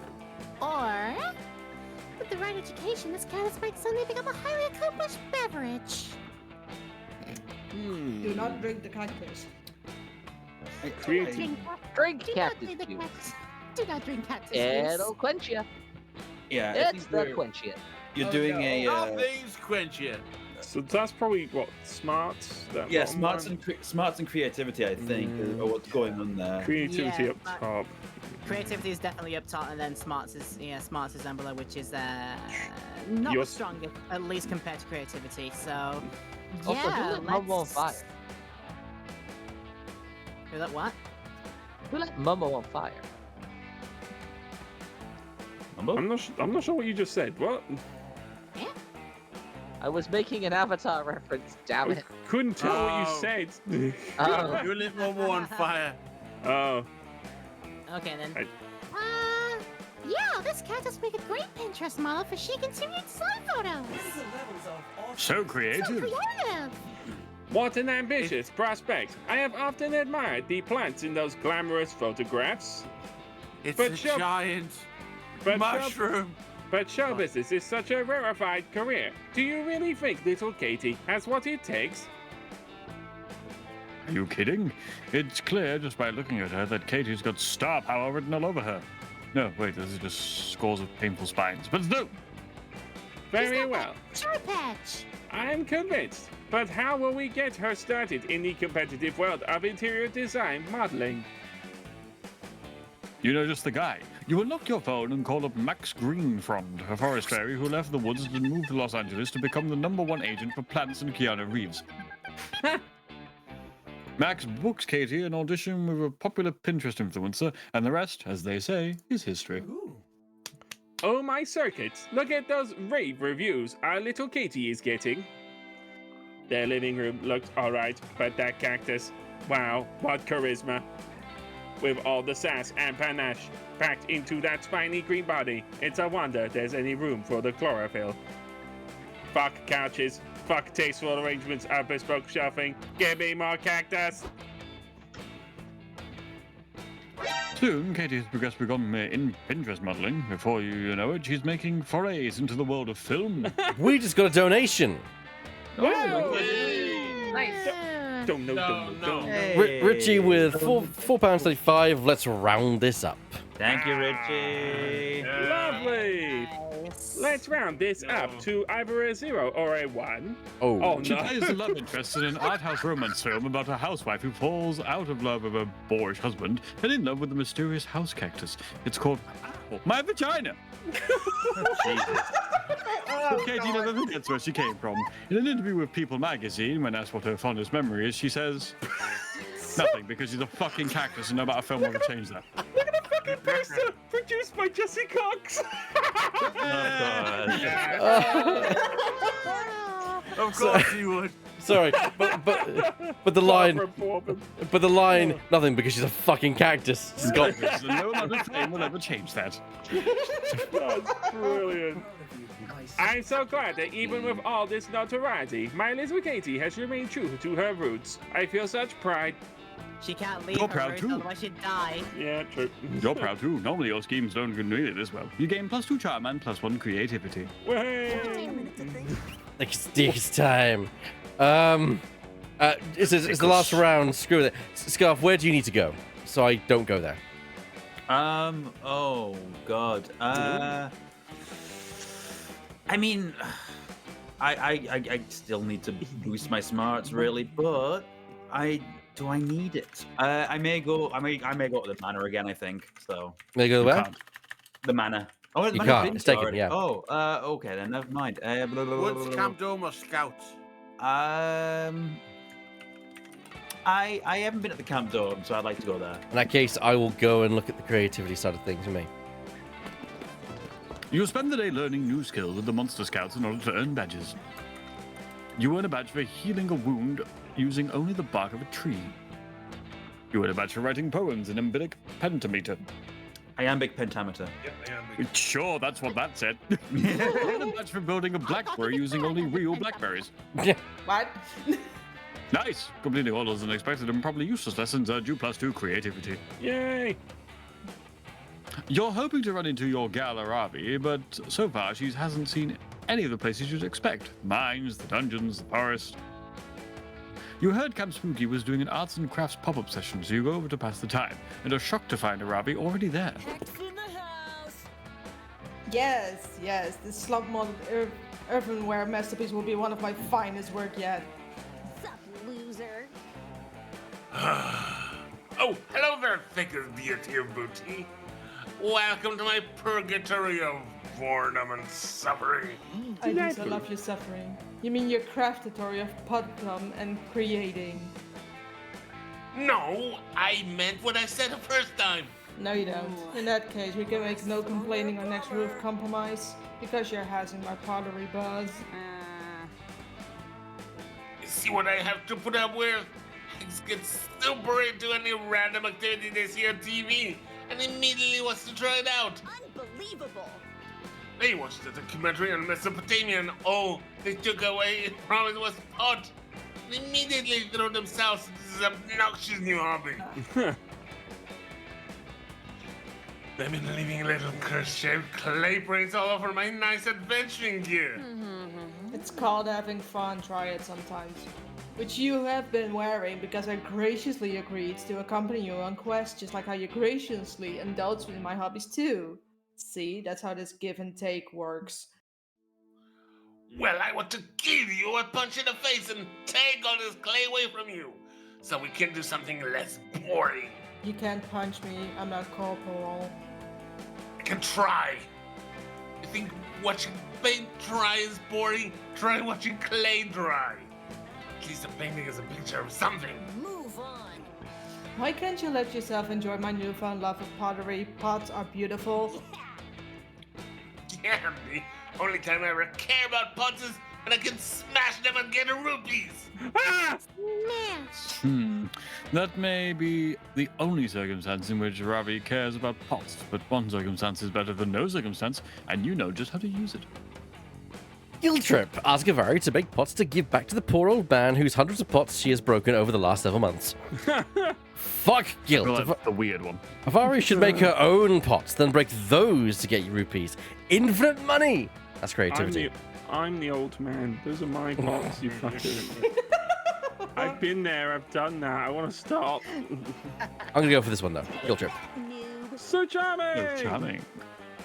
Oh, please.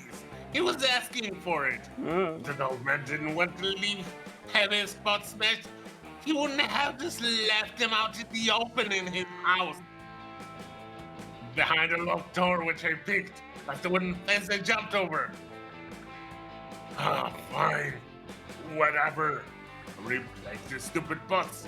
I will not enjoy this. Here for it. That's okay, I will. I will be your instructor in today's pottery lesson, since I don't want to waste my valuable supplies on amateurs with no appreciation for the art form. Pick as deity of booty and Aravi, the two of you can share that pottery wheel and block of clay. Pick as deity of booty, stand behind Aravi and romantically guide her hand. I will make the shit work myself. That seems pretty contrived. You're not sure if it's Hank's loves of pop culture or just the writers being lazy, but either way, you and Aravi end up having a very intimate ghost-style pottery sequence. Darling, I've hungered for your touch. Alright guys, let the writing on. Go. By the time the pot is finished, Aravi's gotten really into it and takes her time painstakingly painting details onto the embellished borders the two of you sculpted. You all head over to the house of the little old man whose pots Aravi has been smashing, apology pot in tow. You knock on the door rather than lockpick or smash it down. The old man opens it and immediately looks terrified upon seeing Aravi. No, wait. I'm here to, I made you this pot to replace all the ones I've smashed. I'm going to save up rupees until I have enough to return those too. For only thinking of myself and my adventures, I'll try to be more considerate in the future. The old man smiles broadly and pats Aravi on the head. Don't worry about the Oh, rupees. never mind. No, I'm sorry. Go. Don't worry about the rupees, he says. Mostly I was sad about the pots. Pottery is my favorite hobby. I don't have much reason to get out of the house anymore these days, and walking makes me tired, but I can happily spend hours at my pottery wheel creating new works of art. I love the feeling of clay between my fingers and the sense of pride I have when I've made... Young lady, are you crying? She is. Sad and remorseful tears. Sincere, heartfelt kind, you just have to imagine because we spend all the art budget on floating bowl of salad.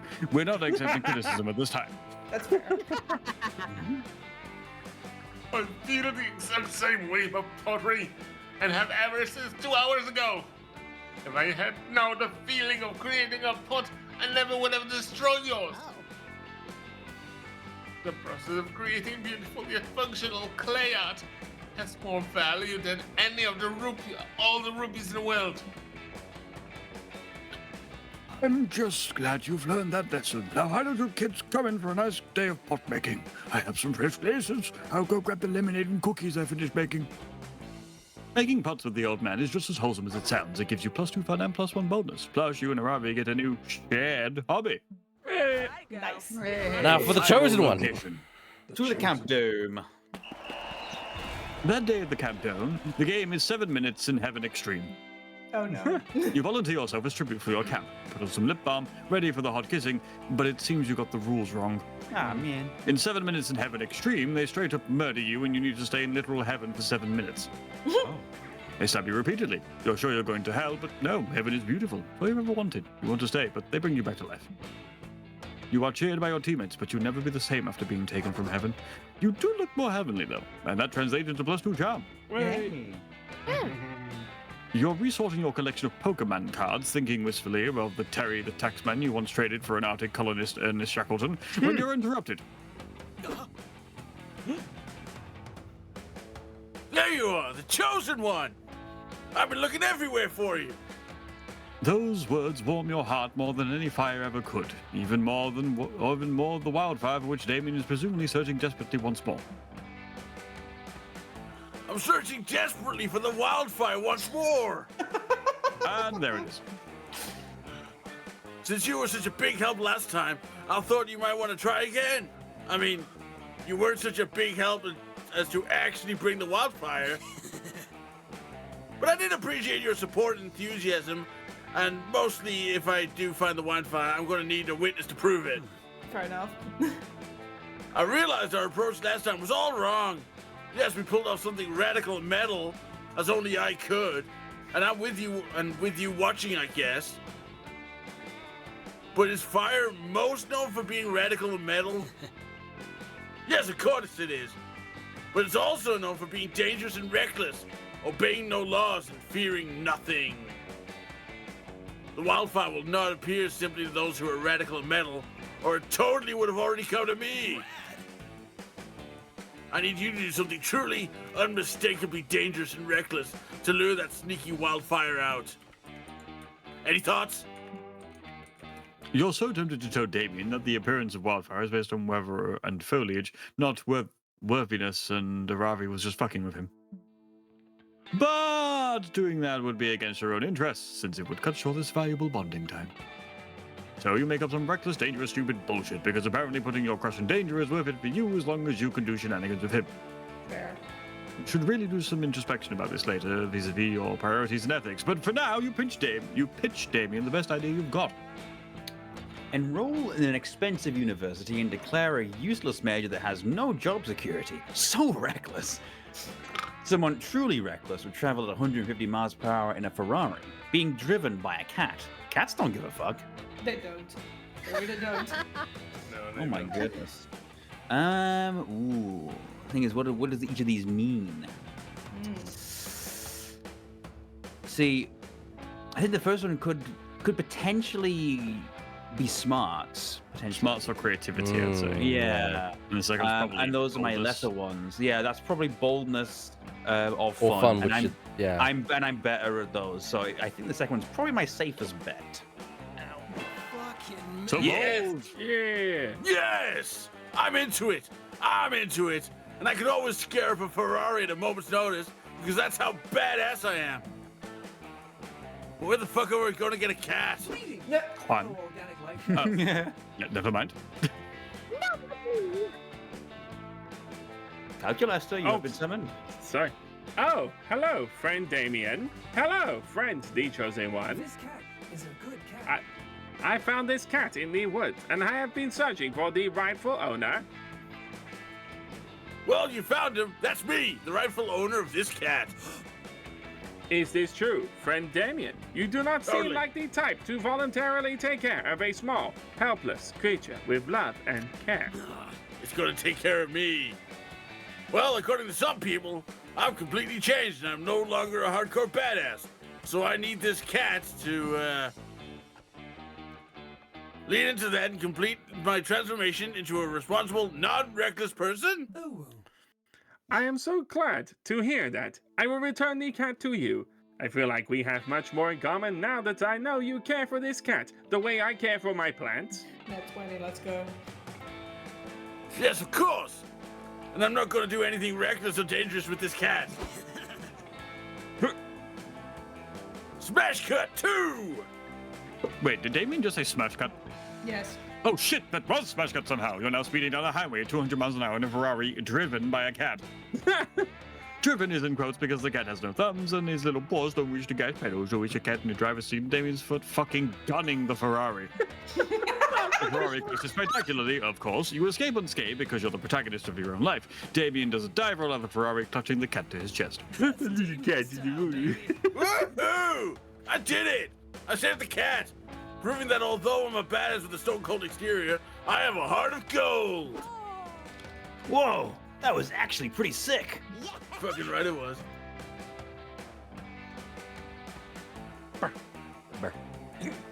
Yes, there's no way the wildfire can down the worthiness of that cat! It was the one driving the Ferrari. I'm sure the wildfire will appear to him soon. Yeah! I didn't even think of that. Don't worry. We'll get it next time. And I find that wildfires once and for all. Just watch us. Us? We?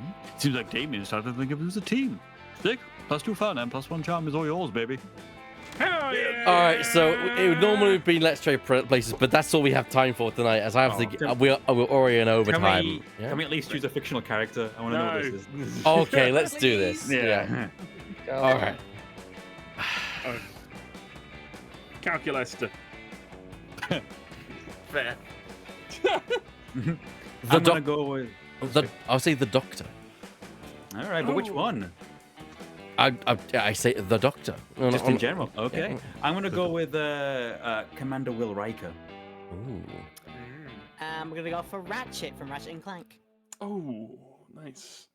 It doesn't matter, but I was thinking the God Emperor of Mankind. Player order is decided based on which character you'd least like to share a tent with for a week. Starts being Riker would be hitting on you at some point. And if he's not hitting on you, he is definitely bringing back someone to fuck. So. Which is that means it's most likely you would want to share a tent with him. So Scarf goes last. Well, would you want to? No, wouldn't it be calculus? You constantly try to hit on me, of course. If that's what you're after. Who you'd least like, though? Yeah, it's in the opposite. Again, it's opposite. It's like, who would you least like to share a tent with for a week? Yeah, this is why Scarf goes last, because I would yeah, because calculus is fine. Okay. Calculator will be quite... I want to hang out with Calculator as well. So. Yeah, you can take the internet before you go to bed. The Doctor would be climbing the fucking walls because he doesn't like being stuck in a place. So true. No. You would somehow make the tent bigger on the inside, though. So there is that. Good do. Who's a Yeah, I don't know. I'd probably say. The only thing that goes against Ratchet for me is the fact that potentially Ratchet has fleas. There is that. This is all irrelevant. On the other hand, he's floppy and puffy. It's a nice thought exercise. It is, yeah. I was trying to give you an outie back. Yes. It is all irrelevant because we have to end it, unfortunately. There we go. This was fun. It's a shame there isn't a save function, but hey, we can always play again some other time. Oh, look at that with Polly and Mina and then Juan up at the top there. Juan, the small magical Latino cat. We're gonna have to probably do Monster Camp on Silly Voice at some point. Oh, properly. This time actually as like a special set apart like a day or something and. Yeah, but that would have to be a 2-part because we won't be able to do the whole thing. We can't do a 2-part. We do a short game. We do a short game, yeah. But yeah. That was the short game. No, that was the long game. That was the long game. So we can do a short one. So yeah, that's probably the option we'll go for. It's been fun. Everyone donate to GameBlast. Oh, we just had funny. Speaking of, we just had a donation come through. Oh, hello. Someone. Out of goes Hugo Weaven. Oh. Yay. 7. Well, I guess it's time for a spin before we go. All right then. A final spin for the MultiBlast. before we. We are at 123% of our goal. What, just 123.3. one more before we dive under the sea in Abzu. Under the sea. I suppose I have to read out that message, considering that was my character. And it's nothing yet. It's a bluey. Hey, Laura! Yay! All right. Haha, I made you again. I don't want to be rude, but I really gotta go. I have work at 6, so I'm gonna die. You take care, so Div. Take it, Div. Bye. Before we announce what it is, Drifting, would you like to read the line? Yes.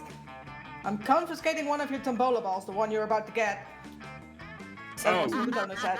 Well, I guess we don't get this one then. No, All right, exactly. move on. We don't get. We don't get Laura's duo one-off with Scarfulu. Oh. Put it back. No, I want that! I want that! Directly, Aragog. no. Please, Oh, you go know, on moving. then. Okay, fine. I want to. Yeah. Please, Sugar Guru, I want to do this because I want to pander to Scarfulu's interests very much this year around. We know you are the big point-and-click guy among us here today. You've done many over the past ones, past few years. We've seen revisited some of the classic ones. I'd like you to take me for a little bit of a classic dive as well. The tale of a certain king who goes on a quest, but with a bit of a caveat. Okay. Let's do the modern twist on it. Okay. I want you, Scarfulu, to take me for a journey as we play the 2015 version of King's Quest. Oh, that's delightful. I'd love to do that. Well, hey. Yeah. Very nice. And I've got a button for this. Also, I want to say I really love when you die in the new King's Quest. Yes. 'Cause you can. I There you mean, go. Christopher Lloyd as well. Yeah. He's old King Graham. That's really, really cool, that one. Christopher Lloyd was in a bunch of point and clicks. He was in Toonstruck as well. Oh, yeah, yeah. Yeah. Yes, it was. Yes, it was. I'm gonna say cool because I've got to get a set for ABZU, which is next. There'll be a little short break of about 5 minutes while I just got the loo, filming my drinking and all such. But then we'll be getting back and we'll be going out of the sea with ABZU, so I wind down this evening's proceedings. But Laura, you're kicking off proceedings tomorrow morning. What are you doing tomorrow morning? 11:30 a.m. on Sunday. That is tomorrow, 11:30 a.m. GMT. It's my wholesome hatty race for time as I race against the clock in a hat in time, playing through the levels. I'll do the same thing again. Donations will cause me to time out. You can have some fun with that and get some more money for the amazing charity. So hopefully you can join me for then. Awesome. And of course, Nice. after that, it's then Scarf. What are you doing? Yes, it's me. I'm taking the earlier slot this time in order to play some Baldur's Gate 3. I'm going to be starting up a new Dark Urge run, which will continue because we've hit 3K. And I will be creating Simon the Sorcerer as I'll the be main there character. for that one. Absolutely. And I'm also going to make sure I've got the Twitch thing set up as well. So I'm going to let you guys vote on some of the choices. So that's going to be an absolute chaotic mess. I can't wait. And Weird, you following up after that? Slightly. Jesus Christ. Oh, Lord. What are you playing? What are you doing? So I might got a little bit overboard. These aren't all the sources. I got actual things like Nutella and things, but it's going to be sources, the dread of Nuggetella, with nuggets being dipped in all sorts of things, and as well as hot sauces, which I might have picked out 30. So, yeah, just a few things. If you'd like to see me suffer, You're then gonna die, baby. You're gonna die. Thing is, I would actually love that hot sauce collection because I love hot sauce. It's on Amazon, baby. Great, but It's a great. It looks like a great range, and I would appreciate it much more if I was into hot sauce, which I'm not. So, yeah, if you want to see me try nuggets with a whole bunch of this while I play Metroid Dread for the first time, then come along at 3:30 at that time. After which we are going straight into Scarfulu, where I will be going, and Scarfulu will be doing what? Oh, I'm going to be doing a very special Dungeons and Dragons one-shot called The Dragon of WildBlast Mountain. There is there are some surprises in it, but the general crux of that one is every single donation that comes through is going to cause a roll on our wild magic tables, in which I've created. There is a lot of things that can happen. Things could go horribly wrong because of these, which I have a general structure planned. That structure could go completely out the window. But it's going to be an interesting test of my GMing skills. There's some fun characters that have been created for the players, and I cannot wait to see them in action. Hell And I'll be wrapping up with Copy Talk tomorrow, but that's all from me, everyone. We're going to take a quick break. I'll see you all in about 5 minutes for ABZU, and these lot will see you all later. I want to thank everyone for being here tonight, so I want to thank the entirety of the cast. I want to thank Burr. Yay! Drifting. I'm confiscating everything. Laura Petal. Do not drink the toilet juice. Lemming Wright. Thank you for following and watching Monster Camp. Mistropolis. Hashtag excited. Scarfulu. Radical. And of course, with FTW. You have failed your emissions test. My name's been Ebak, and I'll see you in a few minutes for the next part night stream. So stay tuned, everyone. See you shortly. Bye. We gotta go. Right, Right. Out the door. Let's go. Scoot. What? God. Get out of the way! Ah, that's my foot! Oh, Grab the God. pizza box before we go. Fuck, I left my keys. Ah! Shit. I know! Stop pulling my hair. It's been fun. Bye. And slam me the door. Boom. I'm starting the car. Come on. I'll be right back.